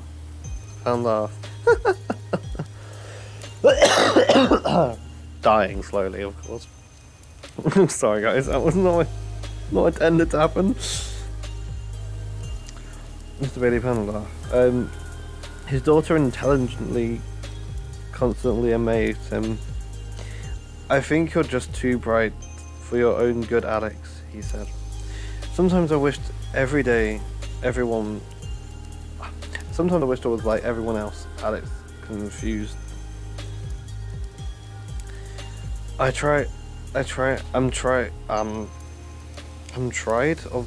tired of being lonely, Daddy. If being smart and being a good student means that I'll never have friends, then I wished I was more like Connor. Alex, have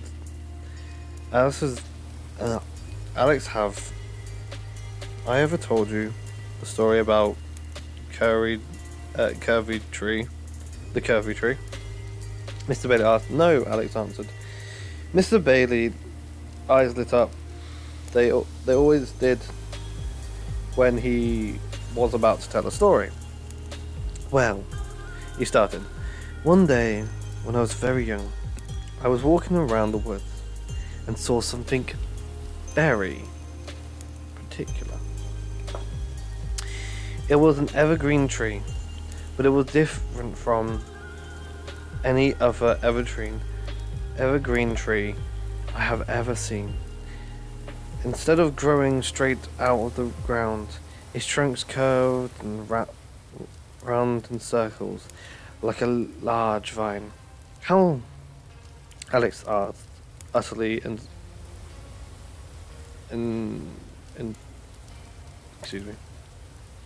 utterly interested. This isn't possible. Evergreens don't grow like that. Which they don't. Perhaps someone forgot to tell you that the tree. Perhaps someone forgot to tell you. Tell that to the tree. Mr. Bailey said, anyways.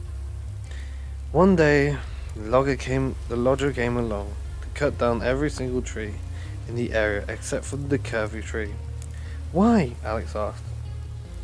Because they figured it was unusable, Mr. Bailey answered. You could never make a table of a chair or a cabinet out of it. You see, the curvy tree may have felt different from other trees, but its uniqueness is what saved it. Whatever happened to the curvy tree? Alex asked. It's still there today, Mr. Bailey said, with a smile. It's growing taller and taller, and curvier every day. A tiny smile grew on Alex's face. I think I get what you're trying to tell me, Daddy, she said.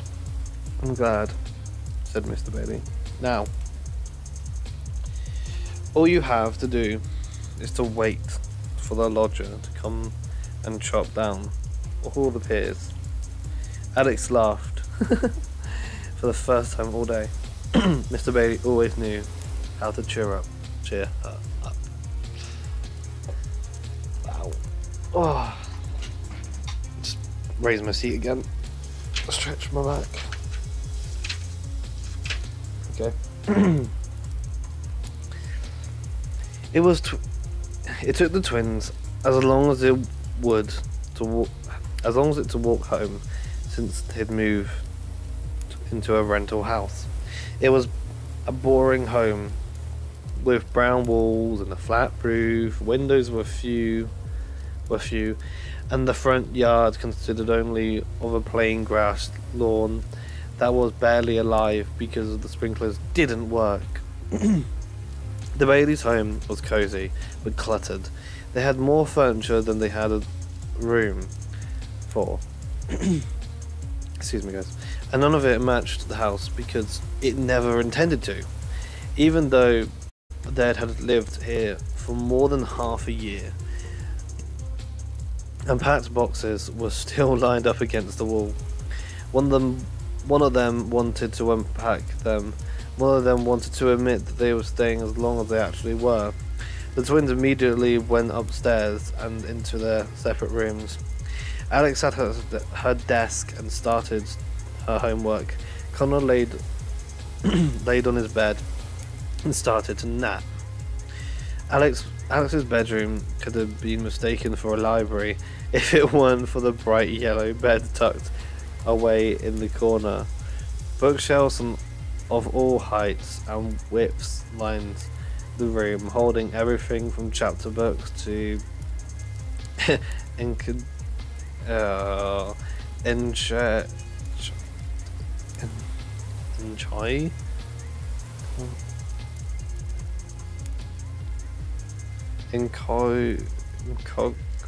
I can't read that word, sorry guys.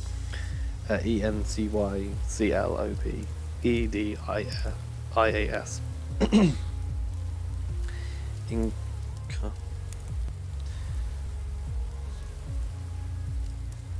Incorporatus? I don't know how to say that. Sorry.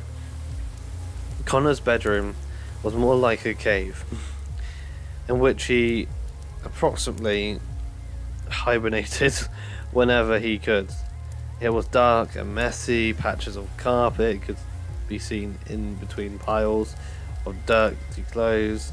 A half-eaten grilled cheese sandwich rested on the floor and had been there for far too long for anyone's peace of mind. As an hour or so later, the twins heard sounds that meant their mother was visiting from work. And they went down the stairs to join her in the kitchen. She was sitting at the table while on the phone, flipping through a stack of envelopes she had just collected from the mailbox. Charlotte Bailey was a very pretty woman with red hair and freckled skin that the twins undoubtedly had inherited from her. She had a huge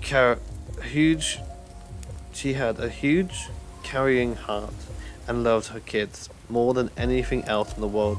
Unfortunately, they hardly ever saw their mother anymore. She was a nurse at the local children's hospice and was forced to work constantly double shifts to support the family since her husband passed away. Mrs. Bailey was already gone before the twins woke up every morning and would get home after the twins had gone to sleep. The only time she had with the twins anymore was one brief lunch and dinner breaks she spent at home. Mrs. Bailey loved her job and loved taking care of her children at the hospital, but hated that it took time away from her own. In a way, the twins felt that they had lost both their parents after their dad's death. "Hi guys," Mrs. Bailey said to the twins, covering the receiving end of the phone. "Did you have a good day at school?" "Yes." Alex nodded positively. Connor gave her an overly enthusiastic thumbs up.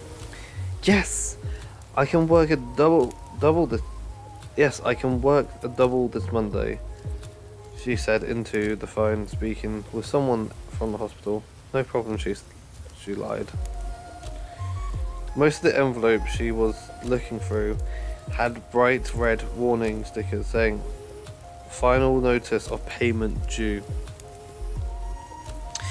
Even working the hours she worked, Mrs. Bailey had to get creative with money sometimes. She put an envelope face down on the table, hiding them forms from the twins. "Thank you, Mrs. Bailey," said into the phone, and clicked it off. She turned to her children. "How are you guys?" "Good," they both said passively. Mrs. Bailey, Mum Chuton,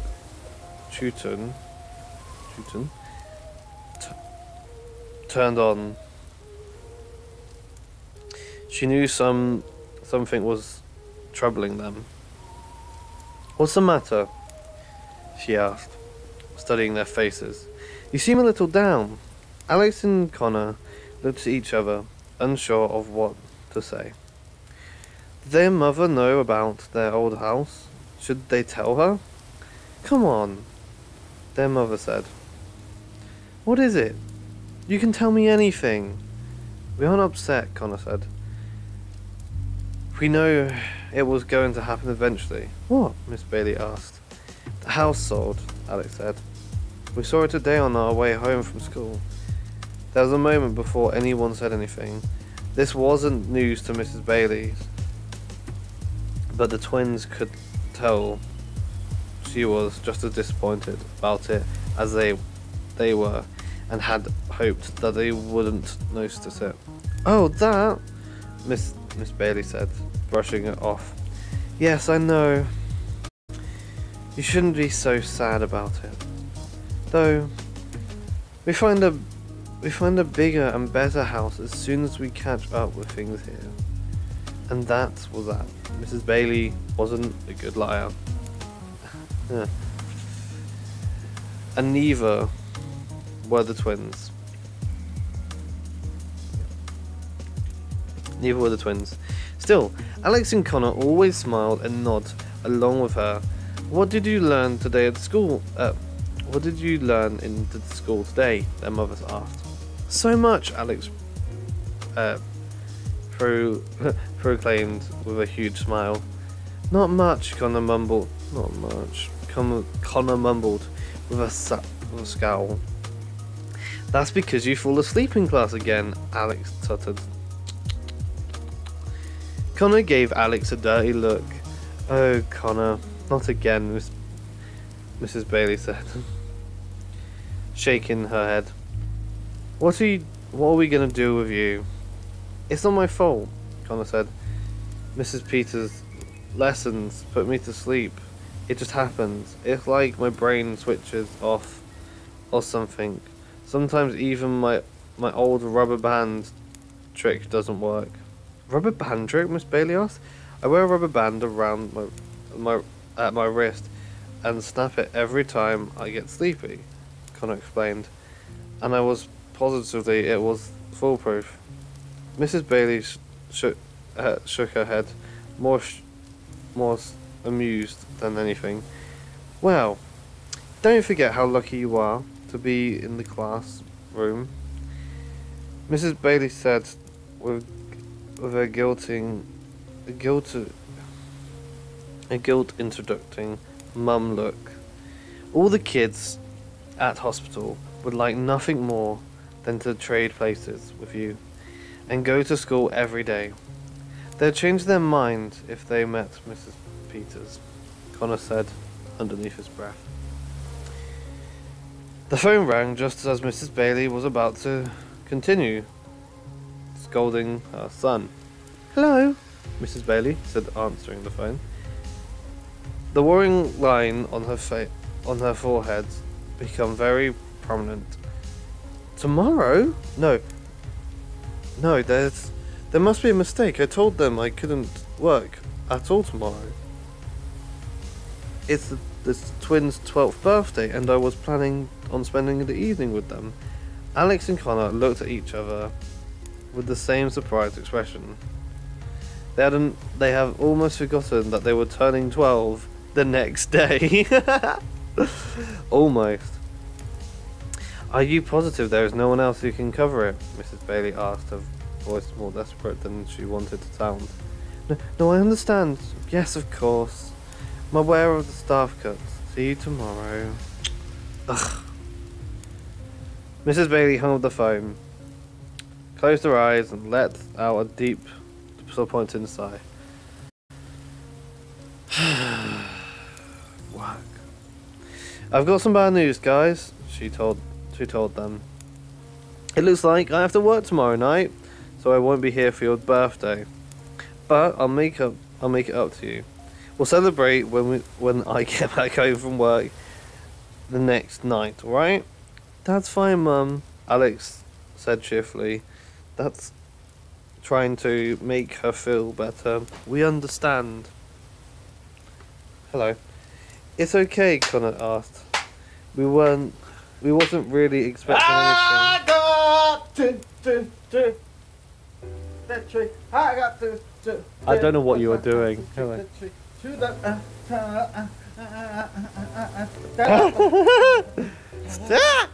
Stewie's in the room. I was enjoying a peaceful reading, and then you came in. Sorry, I got. Yeah. I am enjoying it. Huh? I'm enjoying the story. Good. Where do we get to? Oh yeah, I see. We understand. It's okay, Connor added. We weren't really expecting anything special anyway. The situation made Miss Bailey feel like the worst mother in the world. And their understanding made her feel even worse. She would have much rather watch them throw a fit or get angry or show any emotional appreciation for their age. They were too young to be used to disappointment. Miss Bailey said, fighting back the sadness inside her. Great. Then we'll have dinner and get a cake and have a nice night. Now I'm just going to go upstairs for a minute before I head back to work. She left the kitchen and hurried up the stairs into her bedroom. The twins waited a beat before climbing up the stairs to check on her, then peered into her mother's bedroom. She was sitting in her bed crying with rolled up balls of tissues in both her hands, trying to talking to a framed photo of her late husband. Oh John, Miss Bailey said, I tried to stay strong and keep our family going, but it's really hard to do it without you. They're such good kids. You don't deserve this. She quickly dried her tears off. Once she felt the twins watching her. Alex and Connor slowly walked into their rooms and sat on either side of Alex and Connor slowly walked into her room and sat on either side of her. I'm so sorry for everything, Mrs. Bailey said to them. It just isn't fair that you've had to go through all of this at such a young age. It's going to be okay, Mum, Alex said. We don't need anything special for our birthday. Birthdays are overrated anyways, Connor added. We know things are tight right now. Mrs. Bailey's put her arms around them. When did you two become so grown up? She asked. Then with watery eyes. I'm the luckiest mum in the world. All their eyes fell on the photo of Mr. Bailey. You know your dad would have been here if you know what your dad would say if he was here? Mrs. Bailey asked the twins. He'd say, right now, we're living in an ugly chapter of our lives, but books always get better. The twins smiled at her, hoping this was true. And that is the end of chapter 2. I'm generally actually teared up from that. You can have a little water break, as we usually do. Freaking hell, that was 40 minutes from one chapter. It's good that this chapter is not as long as the other one. Ah! Chewy's here. I actually cried up. Did you not hear the end of that? It's so depressing. It's really sad. Why would you make me read a sad book? I know it is good, that's the thing. I'm liking it. I'm having a water break because I need to drink water. Otherwise I am going to like not be able to talk in a second. Like, this bottle of water is not going to do it and it's so fucking wet. Why did you give me a wet bottle of water? cover it so I don't get on the book.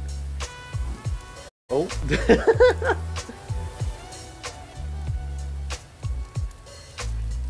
When it says 15, I'll start again. 19 pages long. We're on page 42 out of 60 today. This is more than I've ever read in a very long time. There's 438 pages altogether.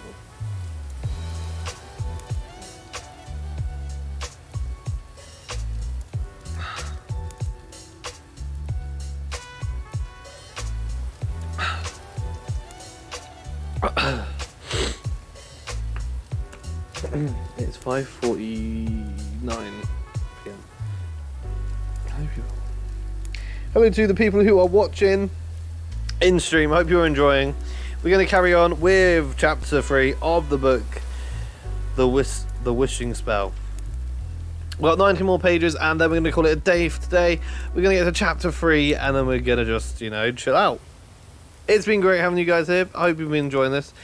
If you have been lurking, thank you very much for that. Thank you very much for Scared.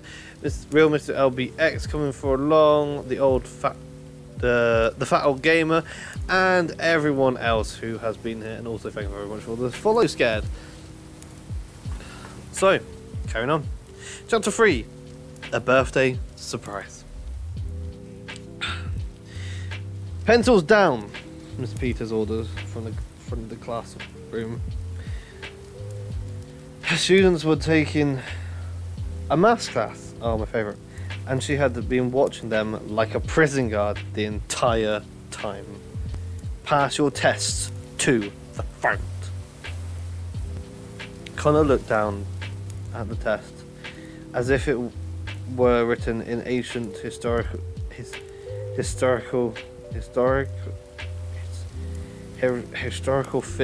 figures. Most of his answers were blank, and he just scribbled around the others to make it look like he tried. He said little prayer to himself and passed the test forward to with the others.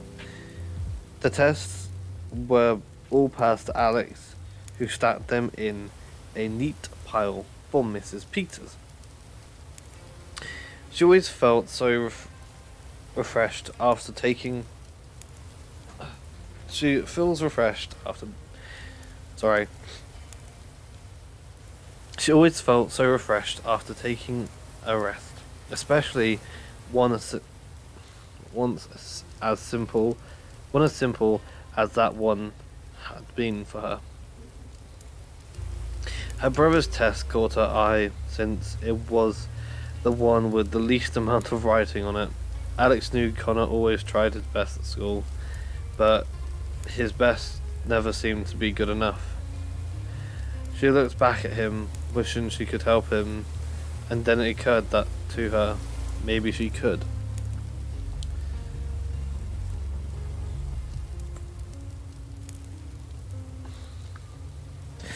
Alex looked up at Mrs. Peters and saw that she was busy looking at the notice in her lesson plan. Would her teacher notice if Alex quickly filled in a couple of the answers for her brother? Was Alex even capable of doing something like so blankly wrong? Was it considered cheating if you were doing it for someone else to test?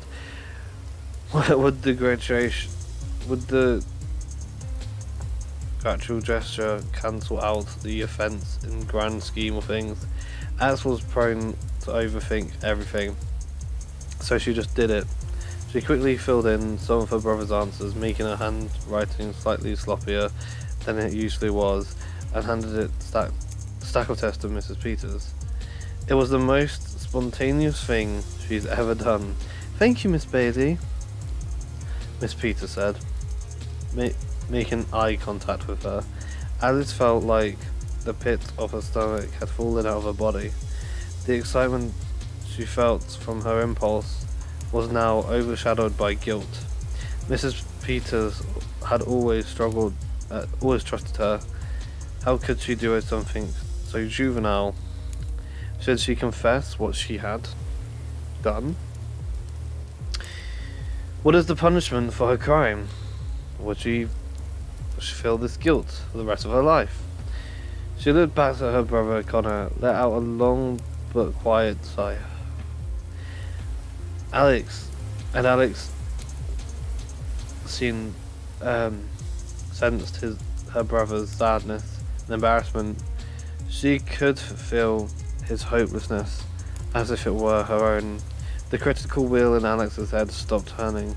She knew she'd done the right thing, not as a student, but as a sister. I want you all to get out your homework from last night, Mrs. Peter commanded, and I would like you to briefly presentate your work in front of the class. The teacher regularly surprised the class with impromptu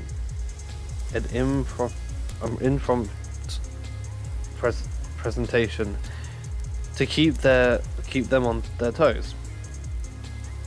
She took a seat on a stool in the back of the room, unfortunately close to Connor's seat, so she could keep an eye on his conscientiousness. One by one, the students presented their assignments to the class. Besides a boy who thought Jack the Beanstalk was about an alien abduction, and a girl who claimed Puss in Boots was an early example of the animal cruelty, and the students seemed to have interpreted the tales correctly. It was so hard to choose just one fairy tale to write about. Alex said, as she admittedly presented a 7-page paper to the class. So, I selected a story that themes of which is present in virtually every fairy tale and every story ever written. Cinderella. Her excitement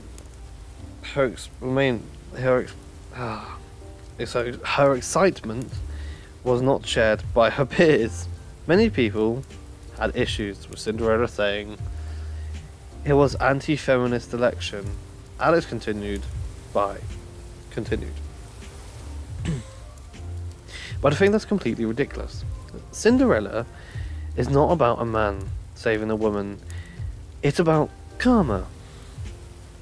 Most of the people began daydreaming about other things. Mrs. Peter was the only person in the room who seemed even slightly interested in what Alex had to say.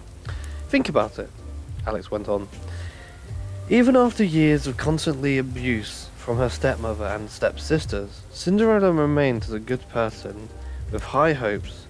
She never stopped believing in herself and in the good of the world. And although she married the prince in the end, Cinderella always had the inner happiness. Her story showed that even in the worst situation, even when it seems so that no one in the world appreciates you, as long as you have hope, everything can get better. Alice let her mind linger on what she had to say. She questioned the last point she had made in her presentation. Was that real what Cinderella was about? Or was it what she needed Cinderella to be about? Thank you, Miss Bailey.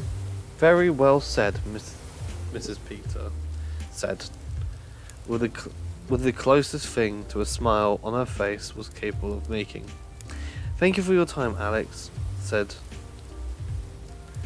Thank you for your time, Alex said, and nodded to the class. Excuse me. It's your turn, Mr. Bailey. The teacher announced. She was sitting so close to him that he could feel the warm breath from her nostrils on the back of his neck.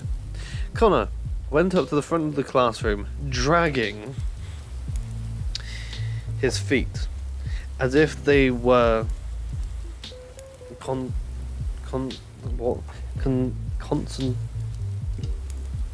second, guys. Dragging their feet as if they were encased in concrete. He had never had trouble talking in front of a class, but he'd rather be anywhere in the world when presenting something in front of a teacher. Alex gave him an encouraging nod. I choose the boy who cried wolf, Connor said, going against his sister's advice from the day before. Alex slumped in her seat, and Mrs. Peters rolled her eyes. This was very disappointing. I know you're all thinking, I went with the easiest one, Connor said. Except reading it again, I don't think the story is about importance and of honesty. I think it's about high expectation.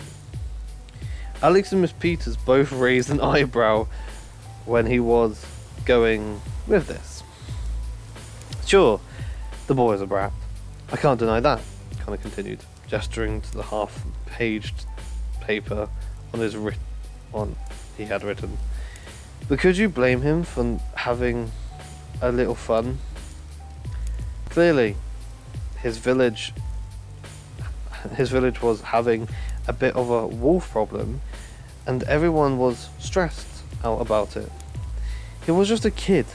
Did they really expect him to be perfect all the time? His presentation may have not been the best, but it certainly was catching the class's attention. And it makes me wonder, why was no one watching the kid? Connor added, maybe if his parents had kept an eye on him, he wouldn't have been eaten. I think the story is trying to tell us to keep an eye on our kids, especially if they're pathological liars. Thank you. Connor never tried to be funny. He was just painfully honest about his thoughts and opinions. This honestly always amused his classmates, but never his teacher. Thank you, Mr. Bailey, Mrs. Peters said sharply. You may sit down now. Connor knew he'd blown it. He took his seat, resumed his position under his teacher's cold stare and warm breath. Why did you even bother trying? Why do you even bother trying anymore? It wasn't the end of the school day unless Connor left feeling completely worthless. There was only one person who was capable of making him feel better when he felt this way. Connor only wished he was still around. Mr. Bailey always knew when his son needed to talk to him. It didn't have anything to do with observation or institution, but with location. Occasionally, Mr. Bailey would get home from work and find his son sitting up in the oak tree in the front yard with a contemplative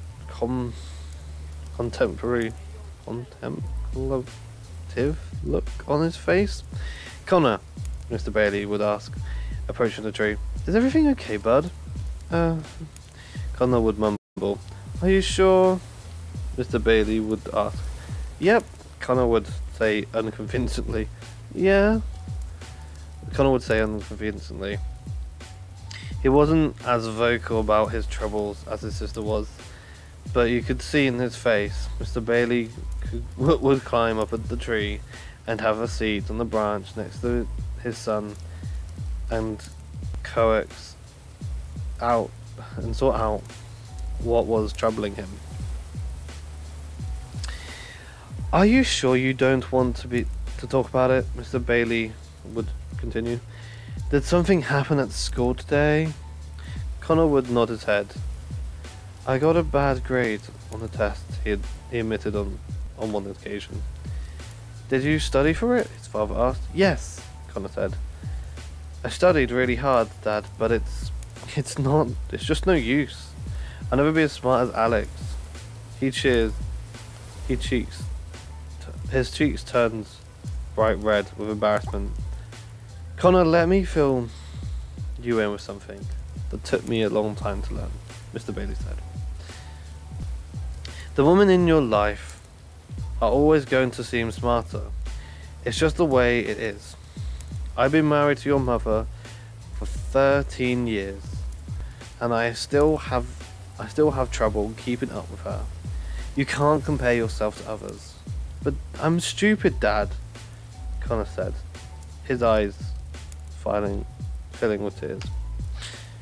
I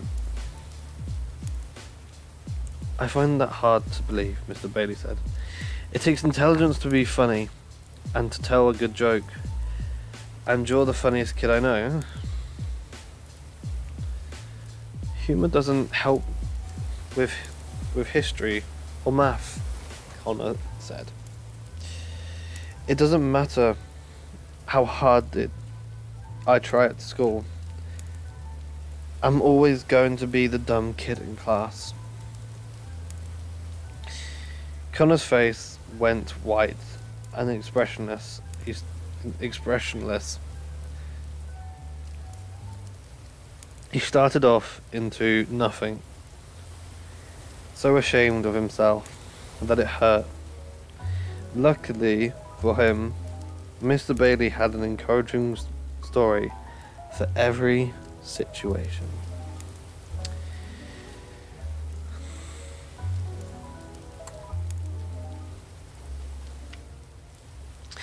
Connor had I ever told you about the legend about the walking fish? Mr. Bailey asked him. He looked up at his father. The walking fish, Connor asked. Dad, no offense, but I don't think one of your stories is going to make me feel better this time. All right, suit yourself, Mr. Bailey said. A few minutes passed and Connor's curiosity got to him, the best of him. Sounds like me. Okay, you can tell me about your story, the walking fish, Connor said. Mr. Bailey's eyes lit up, as they always did, just before he was about to tell the story. Connor could tell this was going to be a good one. Once upon a time, there was a large fish who lived in the lake by himself, Mr. Bailey told him. Every day the fish would watch longingly as a boy from a village nearby would play with all the horses and dogs and squirrels on land. Is a dog going to die in the story, Dad? Connor interrupts. You know I hate stories when dogs die. Let me finish, Mr. Bailey went on. One day a fairy come to the lake and granted the fish a wish. That's random, Connor said. Why do fairies always just show up and do nice things for people they don't know? Employment observation, Mr. Bailey shrugged. But for argument's sake, let's say she dropped her wand in the lake and the fish received it. So she offered him a wish as a thank you. Happy? Who the fuck's that? Hello, demon. How are you doing? How's it going? Also, hello, Reds. I am currently reading the book. We are somewhat close to. When I say somewhat close, we're like 10 pages off.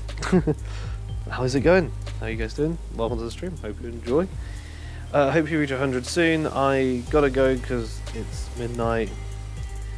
Thought thought I might come here for a bit because I haven't been in a while. That's cool. That's alright, buddy. Thank you very much. Hopefully I do hit 100 soon. I'm so close. Only 14 away. And damn, it's midnight where you are? Crazy. That is crazy. It's not midnight here yet. Imagine. Yeah. Good to hear you're fine. Doing well. That's better, Connor said. Go on. The fish predictably wished for legs. Gosh. So he could play with the boy from the village, Mr. Bailey said. So the fairy turned his fins into legs, and he became the walking fishman. The walking fish. This is weird, Connor said. This reminds me of Family Guy. Let me guess. The fish was so freaky looking. The boy never wanted to play with him. Nope. They became great friends and played together with other land animals. Mr. Bailey told him, but one day the boy fell into the lake and couldn't swim. The walking fish tried to save him, but it was no use. He didn't have fins anymore. Sadly, the boy drowned. Connor's mouth hung open like a broken glove compartment. You see, if the fish was you see, if the fish just had stayed in the lake and not wished for to be something else, he could have saved the boy's life, Mr. Bailey finished. Dad, that's a horrible story, he said. How does a boy live by a lake and not know how to swim? Dogs can swim, couldn't one of them have saved him? Where was the fairy when the boy was drowning? I think you're missing the point of the story, Mr. Bailey said. Sometimes we forget about our advantages because we focus on what we have. Just because you have to work a little harder at something that seems easier to others doesn't mean you're without your own talents. Connor thought about this for a moment. I think I get it, Dad, he said. Mr. Bailey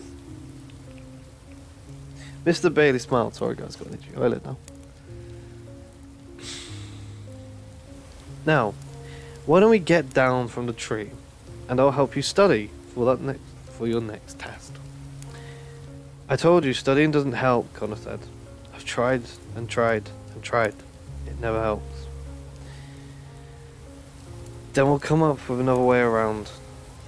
Then we'll come up with our own way of studying. Mr. Bailey told him, we'll look at pictures of people in the history books and make up jokes about them so you'll remember their names. And we'll create funny scenarios to help you with all of those maths formulas.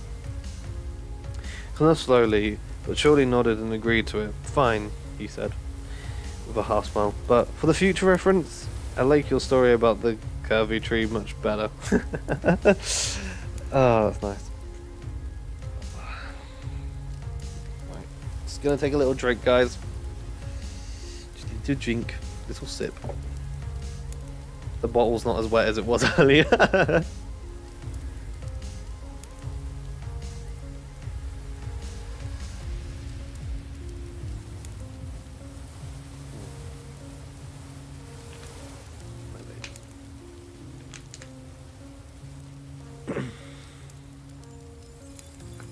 Right. The walk home that day was very quiet. Alex could seen that her brother's presentation had left him a little tense. She tried breaking the silence every few steps with supportive comments, or at least she thought they were supportive. I thought you made a really good point, she said sweetly. Granted, it is not a point I ever would have made. Thanks, Connor replied. She was helping.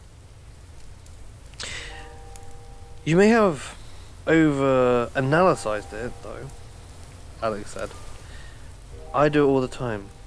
Sometimes I read stories and interpret it the way I want to, rather than the way an author wants me to. It just takes practice. He didn't respond.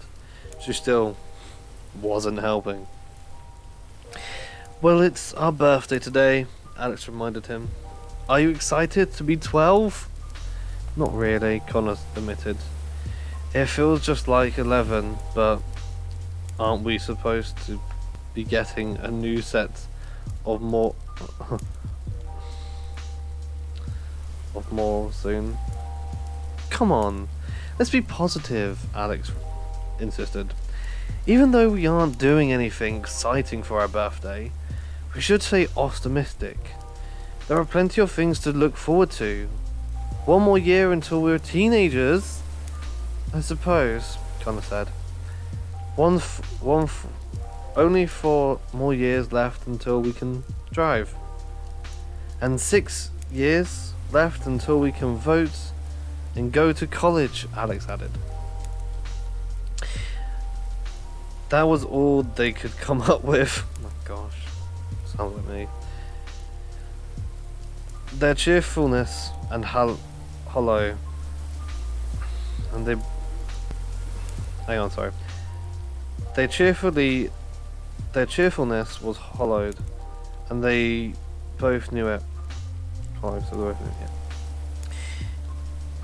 So, they just stayed silent for the remainder of the walk, even if they had the most extravagant party in the world waiting for them at home. Birthdays were always going to be hard for them. School had been predictable. The walk home had been typical. The whole day had seemed normal. There wasn't anything out of the ordinary to make their birthday feel special at all, until they got home and saw a bright blue car pull into their driveway. No wonder that. Grandma, the twins said, perfectly unison. Unison? Nice. Surprise! Yelled Grandma, getting out of the car. She was so loud, the entire neighborhood could hear her. The twins ran up to her with a huge smile on their faces. They only saw their grandma a couple times a year, and they were stunned to see her in the driveway with no particular warning. Their grandma hugged both of them so tight they thought they'd pop. Look at you two, she said. You both look like you've grown a foot since last saw you. Their grandmother was a petite woman with long greying brown hair that was pulled back in a tight braid. She had the warmest smile and the kindest eyes in the world, which wrinkled pleasantly when she smiled, just like the twins' dad's eyes had. She was cheerful and energetic and had exactly what the twins needed. She always wore bright dresses, and her signature shoes with white laces and brown heels. She was never more than a few feet away from her large green travel bag and blue purse, and although their grandfather had died many years before, she always wore her wedding ring. We had no idea you were coming, Connor said. It wouldn't be a surprise if you knew I was coming, Grandma said. What are you doing here, Grandma? Alex asked.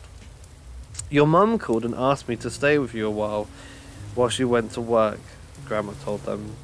I wouldn't let you spend your birthday alone, could I? Thank goodness I was their country. In the country. Their grandmother was retired and spent most of the year traveling around the world with other retired friends. They travel mostly third world countries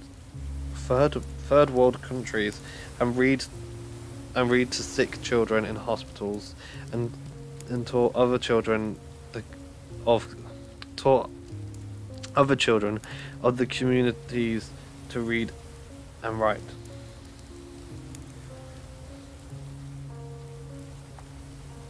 Come help me with the groceries, Grandma told the twins. Sorry, excuse me.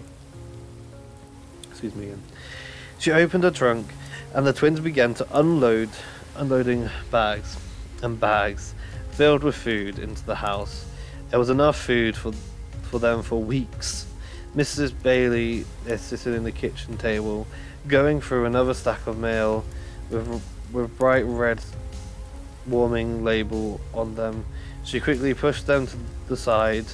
Then, when the twins and their grandmother pardoned into the kitchen with the groceries. I did it again. Thanks. What's all this? Mrs. Bailey asked. Hello, dear, Grandma said to her. I'm planning on cooking the twins a huge birthday dinner and wasn't sure what you had in the house. So I went to the store and picked up a couple of things. Their grandmother always had a talent for sugarcoating the trust. You didn't have to go to all that trouble, Mrs. Bailey said, shaking her head unprepared for the kind gesture. It wasn't any trouble at all, Grandma said with a smile, but reassuring smile. Okay. Alex, Connor, how about we get your birthday presents from the front seat of my car, and I'll catch up with your mum for a second. But don't open them until tonight. They happily did as she asked. Presents was a word that had been absent from their vocabulary for a long time. See, I told you, Alex, said Connor on their way to their grandma's car. Optimism. You got your beta. You got your beta. You got your beta. I can't say anything.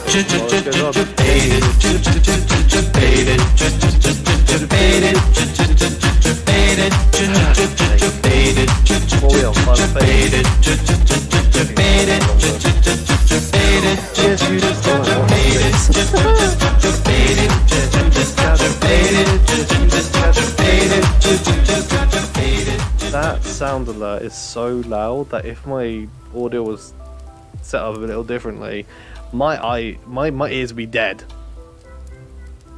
It's good that it's only on 2, the level, and I can hear everything. And I'm lost where I've got to, thanks. Oh yeah. Yeah, Connor said. Half a dozen wrap presents with bright bows, sorry. Each marked, oh this is like however presents. Hang on. Half a dozen wrapped presents with bright bows, each marked to one of them, were waiting at the front seat of the car. The twins returned inside. What the heck are you looking at, bitch? Yes. I'm looking at the book, shush. The twins returned inside with their gifts. Their grandmother and mother were still having a conversation that they most likely wasn't supposed to hear. Things are still tough, Mrs. Bailey said. Even after selling the bookstore, the house foreclosed, and we still have some debt and things unpaid for in the funeral, but we're making the somehow in a few more months when I'll be back on my feet. Grandma took Mrs. Bailey's hands into her own. If you need anything, dear, and I mean anything, you know where to find me, she said. You always helped me so much, Mrs. Bailey told her. I don't know where we'd be now if it wasn't for you. I could never ask you for anything else. You have not asking, I'm offering, Grandma assured. The twins knew if they eavesdropped any longer, they'd be caught, so they walked back into the kitchen with their presents. Well, I have to go to work, Mrs. Bailey said, and kissed both of the twins on top of their heads. Have a great night, you guys. I'll see you tomorrow. Save some celebrations for me. She gathered her things and mounted a meaningful thank you to the grandmother so on her way out. Grandma put her things away in the guest bedroom, and returned to the kitchen when she found the stacks of bills Mrs. Bailey put aside. She popped the mail into her own purse with a smile, and that was that. Grandma loved helping people, especially if it was against their will. Let's get started on dinner, shall we? Grandma said, clapping her hands. I can't do it there. Hang on. Alex and Connor sat at the table and visited their grandmother while she cooked up a storm. She told them all about her recent trips,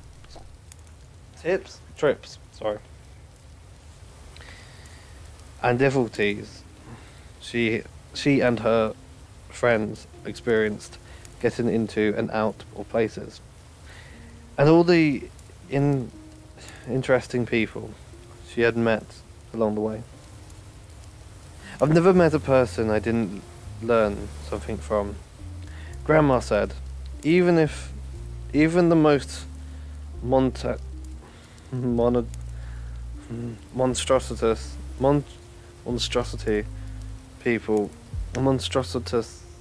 of people will surprise you. Remember that. She was cooking so much different things, it was impossible to tell which ingredients was going where. Everything she did was so fast, and she used almost every pan and dish they had. With every second that passed, the twins' stomach growled louder and louder and louder, and their mouths salivated more and more and more. Finally, after a few hours of aroma tasting torture, they ate. Alex and Connor had become so accomplished to frozen dinners and takeouts, they haven't forgotten how good food could taste. There were plates of mashed potato and macaroni and cheese, oven roasted chicken with carrots and peas, and freshly baked rolls. Their kitchen table looked like the cover of a cookery book. Just when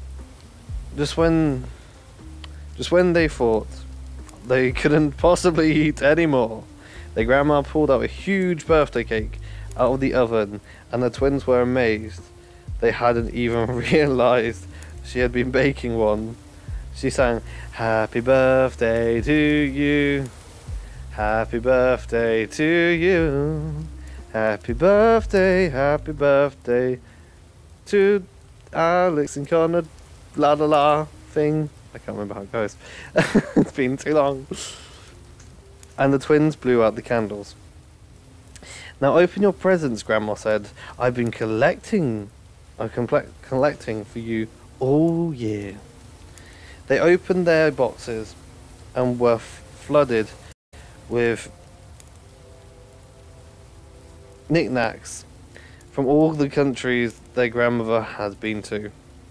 Alice was given a copy of her favourite books in other languages. Alice Adventure in the Wonderland in French, the Wonderful Wizard of Oz in German. I can speak those languages. And Little Woman in Dutch. That's the same thing.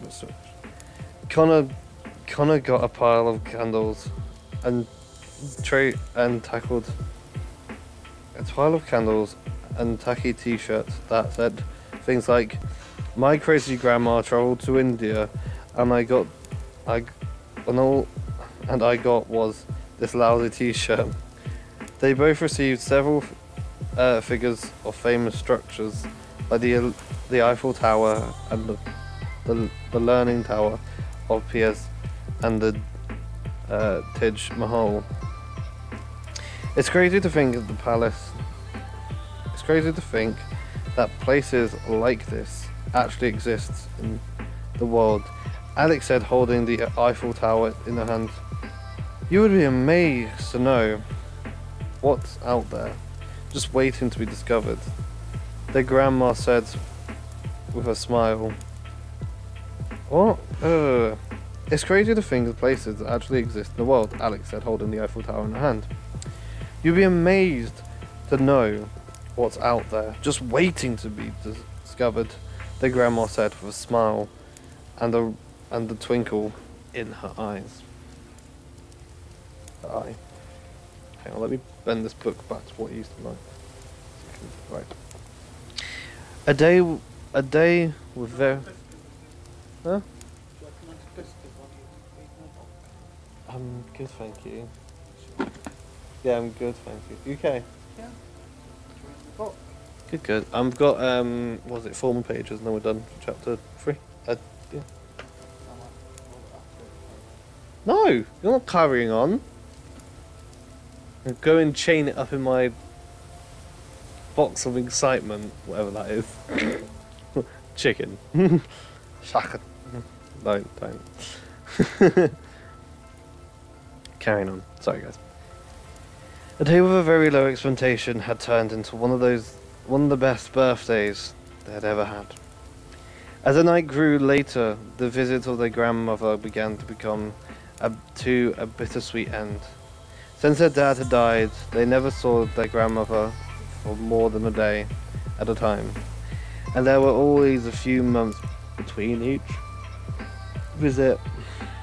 She was always so busy with her travels. "When do you leave?" Alex asked the grandmother. "Tomorrow," she said, "as soon as I take you to school." The twins' posture sank a bit. "What's the matter?" asked the grandmother, centering their squints. The spirits sink. "We just wish you could stay longer, Grandma. That's all," Connor said. "We really miss you when you're gone," Alex added. "Things are so gloomy here without Dad. But you make everything seem like it's gonna be okay." Their grandmother constantly smiled face. Constant smile faded slightly, and her gaze drifted off towards the window. She stared blankly into the night sky and took a deep breath.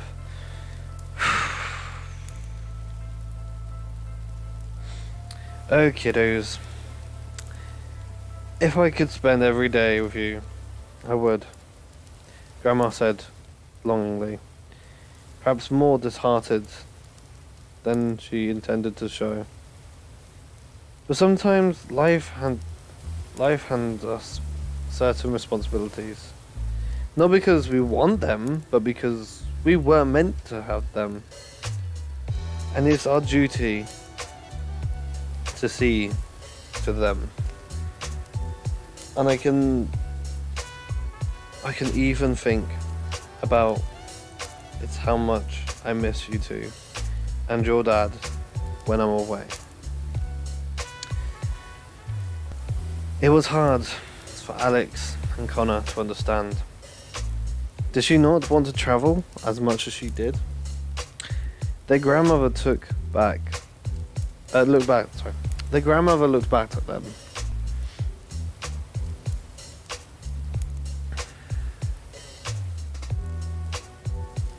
Grandmother patted them. Her eyes were bright with a new idea. I always forgot. I have one more gift for you, Grandma said, and jumped up and skipped into the next room.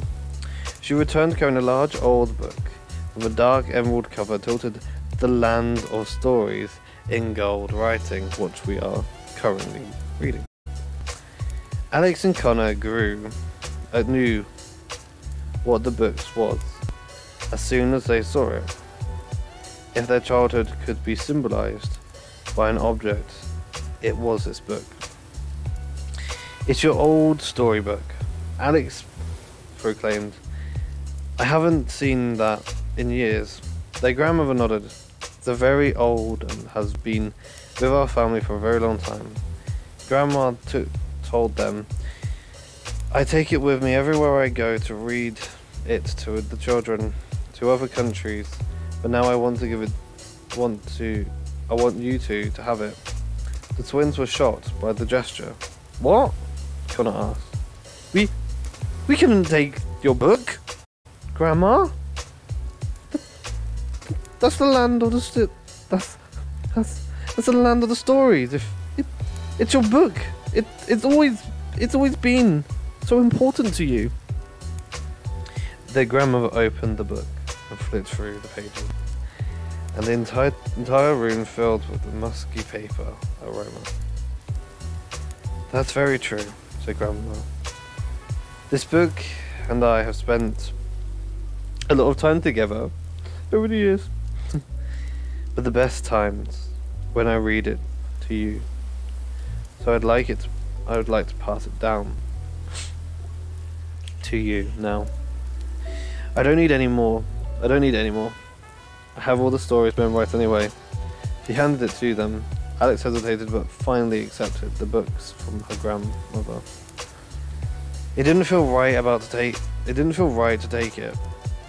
It was like receiving a heirloom from a relative who was still alive. Excuse me. Whenever you're feeling down on the day, you miss your dad the most, or when you just wished I was here, all you have to do is open it, and we'll all be together in spirit reading along. Grandma told them, now, it's getting late and you have school tomorrow. Let's get ready for bed. They did as she asked, even though they were too old for it. Excuse me. Their grandmother insisted on tucking them into their beds like old times. Alex took the land of stories with her to bed that night. She gently flipped through the old pages, being careful not to tear them. Seeing all the colourful instructions of the place and characters again made her feel like she was reading an old scrapbook of sorts. She loved spending time reading about the fairy tale characters more than anything. They had always felt so real and accessible to her. They were the best friends she had ever had. I wish we got to choose which world we live in, Alex said. Run her fingers over the illustrations. They were so inviting. In her hand was a word unlike one she lived in. It was a world unaltered by politics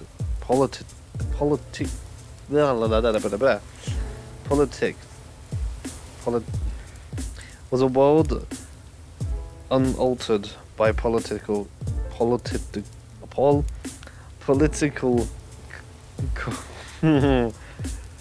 corruption, right?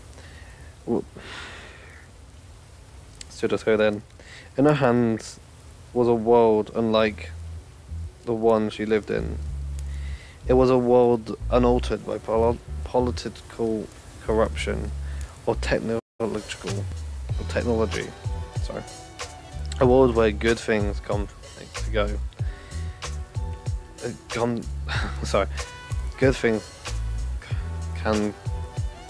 Good things came to good people. Sorry, there you go. And a world she wanted to be a part of with all her being. Alex imagined what it would be like to be a character in her own fairy tale. The forest she'd run through, the castle she'd live in, and the creatures she'd befriend.